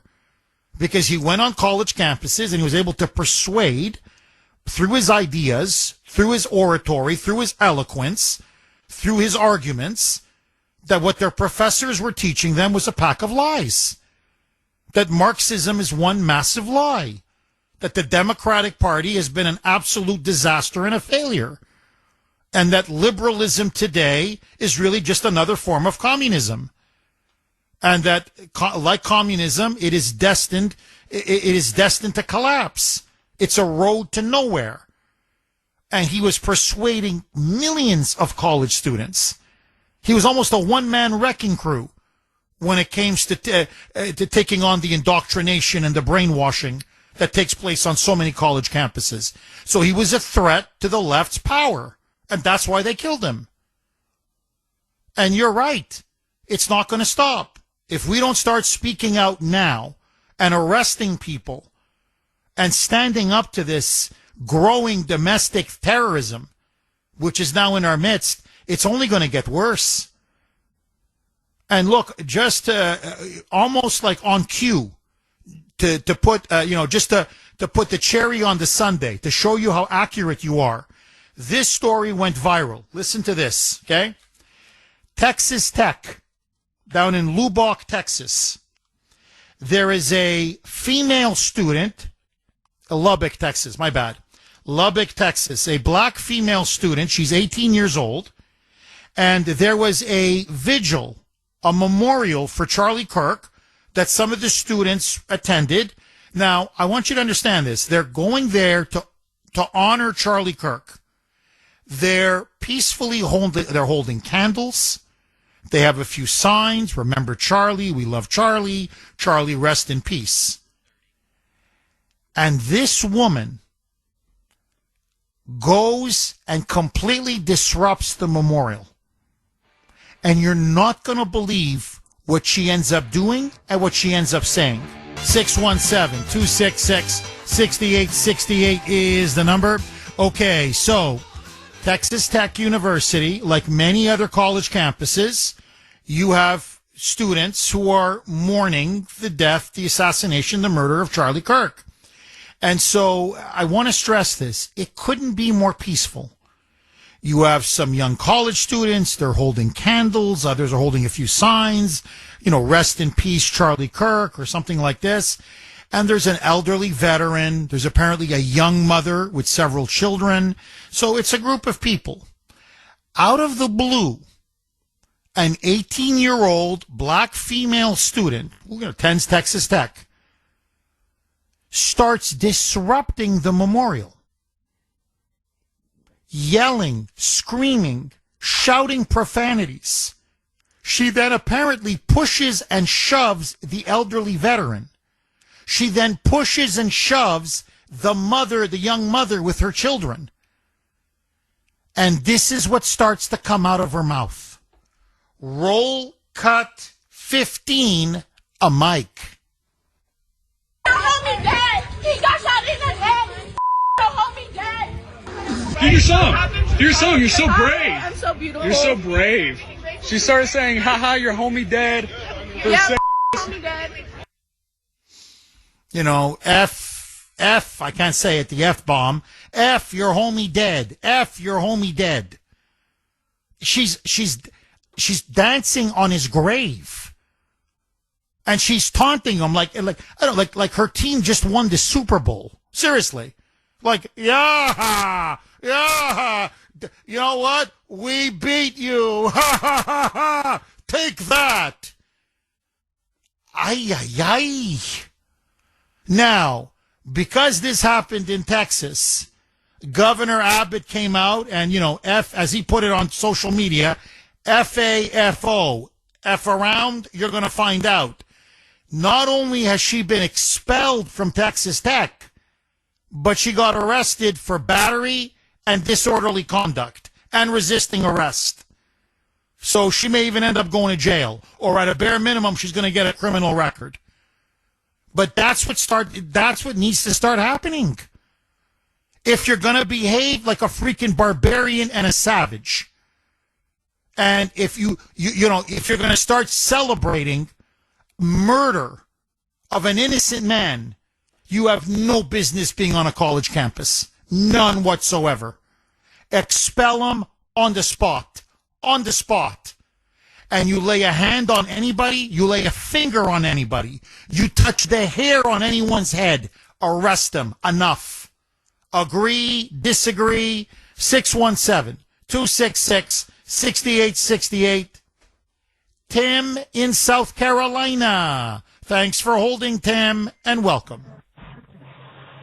Hi, Jeff, and good morning. Hi, Tim. And like many others, I hope you're feeling better. I pray for you. Thank you. Thank you, tough Tim. injury. I just wanted to nominate John, your previous caller from a few minutes ago, for Caller of the Week. He has been echoing, as you know, my words for the past how many years now. On a previous call, I mentioned to you that his presidency is a failure if he doesn't make arrests. Again, piggybacking on John here, the caller. Jeff, this country needs to be saved. This tragedy last week has wounded the other side. They're taking massive hits. It's a situation we wish that did not happen. I think they're reeling right now, the other side. I think they're bleeding. This is a perfect time to pounce. And let's round these people up, as John said, round these people up. Let's make these arrests. You have Bongino again. He's going on television last night. How many times are these people going to go on television with, we got him, we got him, we got him? I don't want to hear we got him anymore. I want to, please, guys, gals, Pam, Cash, let's get this done.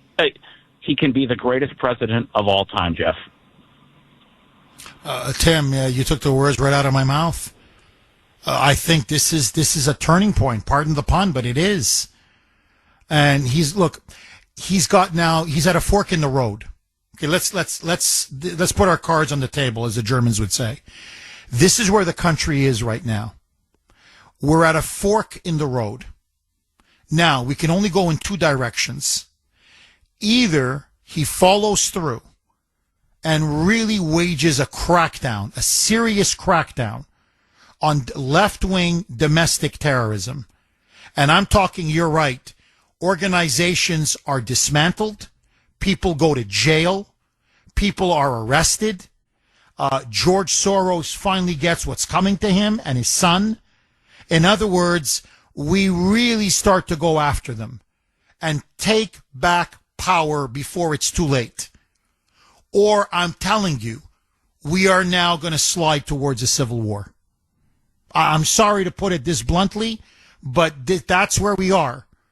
You cannot coexist with communists. You can't. You cannot. Look, Elon Musk is saying it. I mean, Elon Musk is no bomb thrower. You cannot coexist with evil lunatics who champion, celebrate, and glorify and call for the murder of their opponents. You can't. You're living in a fantasy if you think you can. So you can't let them get away with this political assassination. You can't. Because then you're guaranteeing it's only going to get worse. And listen, look, we're forgetting one thing. I said it a couple days ago, but people are already forgetting. We're already, I hate to say it, but it's true, in a halfway civil war, a one-way civil war. The left has already been fighting it. That's what they're doing. Now, we're holding back. We're holding back. We're the backbone of this country. We're middle America. We know the stakes. We know what happens if this becomes a full-out shooting war. But my concern is, if they keep killing our side, if they keep killing one influencer after another, one voice after another, God forbid they should succeed and go in their determination to take out Trump. People on our side are going to respond. I'm sorry, I don't want it to happen, but it's going to happen. And then forget it. All hell is going to break loose. So either we're going to slide towards a civil war, or we're going to finally stand up, root out, and destroy the radical left. Look, to me, the analogy is cancer. We've got a cancer. Now, with cancer, you've got two choices. Either you kill the cancer or the cancer kills you. There's no third option. And so what I'm hoping, and this is our way out, is if we all follow in Charlie's footsteps, if we all become like Charlie Kirk, all of us, and we all start to speak out, and we all no longer say we will no longer be bullied, we will no longer be intimidated, we will no longer look the other way, and Miller follows through and Trump follows through, and it's no longer words but it's actions, we will be saved. We will win. But if we continue to retreat as we have, and we continue to be coward, and we continue to be silent, and we continue to allow ourselves to be bullied and intimidated, and we continue to have all talk, no action. Look, I hate to say it, but I'm going to be like I'm in the confessional. I swear to God, I look at Pam Bondi and I'm like, she's just auditioning for a gig on Fox. I look at Dan Bongino and Kash Patel and I'm thinking, no, they're looking for a big payout down the road. That's why they're always on television. They're looking for big best-selling books, even bigger media gigs. Like, this is like a career enhancer, a resume builder. That's not what we need now. This is a crisis. Crisis calls for character and leadership. Now, if you're not up for it, which is fine, step aside and let somebody who will lead and who does have the character and the leadership. So I'm with you all the way, Tim. It's now time not just to talk the talk, you got to walk the walk. And if we don't, this is it. Trump's presidency is make it or break it. Either it'll be a failure or it's going to be the greatest presidency we've ever had. Just very quickly, I need to say this. I really want to thank the callers. I know I thank all of you periodically, but your passion, your raw authenticity, how you wear your heart on your sleeve. It's not just the intelligence and the quality of the calls. It's the love that so many of you have for our country and how you're willing to be so honest about what you think about the president, what you think about our country and what's happening right now. You make this a very special show. You really do. So again, I want to thank you from the bottom of my heart. I love you. I love you in a non-sexual way. Okay, let's go to Caroline in New Hampshire. Thanks for holding, Caroline, and welcome. Hi, Jeff. Thank you very much. Hi, Caroline. I love your show. I love hearing people's opinions, and it's really what is just so special about America is that we can express. Thank you, Caroline. Can you just hold on one second? You sound like this, like you're a robot. So we're going to try to fix that that connection. They speak. What I love about the callers, it's always from the heart, and I think that's what makes every call just so riveting and B so special. Please, did we fix the connection, Caroline? Do we have you? Okay, is that better? Oh, you're coming in loud. You sound like a normal person. Go ahead, Caroline. So I just want to say, though, that as much as this has been one of the worst moments of this country, this is a time of raw emotion. And I think on both sides, actually. I think a lot of people on the left side are also horrified that this has happened. But this country has gone through many, many trials and tribulations. The Civil War, where families were shooting each other and fighting against each other for many different reasons. Lincoln being shot, Kennedy being shot in front of our eyes, RFK Jr. being shot, the Vietnam War, where people were fighting against each other horribly. World War II, there were communists in World War II speaking out for communism. So this country has seen these trials and tribulations, but I just wanted to speak out for the Constitution itself and that very, very, very special First Amendment, that no matter what we have gone through, we have never touched that amendment, and that it is a God-given right, no matter what, to always be able to speak our piece. Because this may also turn back on our side again, on their side again. But the one thing that I think that even Charlie Kirk, and I didn't listen too much to him, but I was very much aware of him and what he did, and I liked him very much. He was a very good, decent man. But we haven't even buried this young man yet and mourned him and let his family mourn him. And we have to let these emotions settle first. It's just raw. And I just want to defend our Constitution because I think that's still what, if someone else was shot, I think that's what he would still say, is that we still have to defend this beautiful piece of paper that this is what makes America great. And we're trying to make America great again. And to just think for a minute, our emotions can stop us from thinking, and to just sit back and take a breath and mourn a beautiful person that has just wrongfully been shot. And that's just all I wanted to say. Caroline, very moving and very powerful. And to me, Charlie Kirk died for the Constitution. That was one of the powerful arguments he would make on college campuses, is that all of these Marxist professors would belittle the Constitution. They openly said, we need to overthrow the Constitution, destroy the Constitution. That this was a constitution built by quote-unquote dead white men, many of whom were slaveholders. So they denigrated it. They disparaged it. And Charlie's point was, this is the greatest document for human freedom and personal liberty in the history of the world. And that the First Amendment was the cradle of the Constitution. I know the Second Amendment and others are very important, but the freedom, freedom of speech, freedom of religion, freedom of assembly, freedom of the press, freedom of expression, freedom of freedom to think what you want to think and believe what you want to believe. To me, that's the essence of America, the essence of our republic. And this is what the radical left now is at war with. And that's why the tragedy is, think about it, of all places, a college campus, a college, where you're supposed to have peaceful, open, civil discourse, where you're supposed to have freedom to debate, freedom to disagree, the collision of ideas, free speech.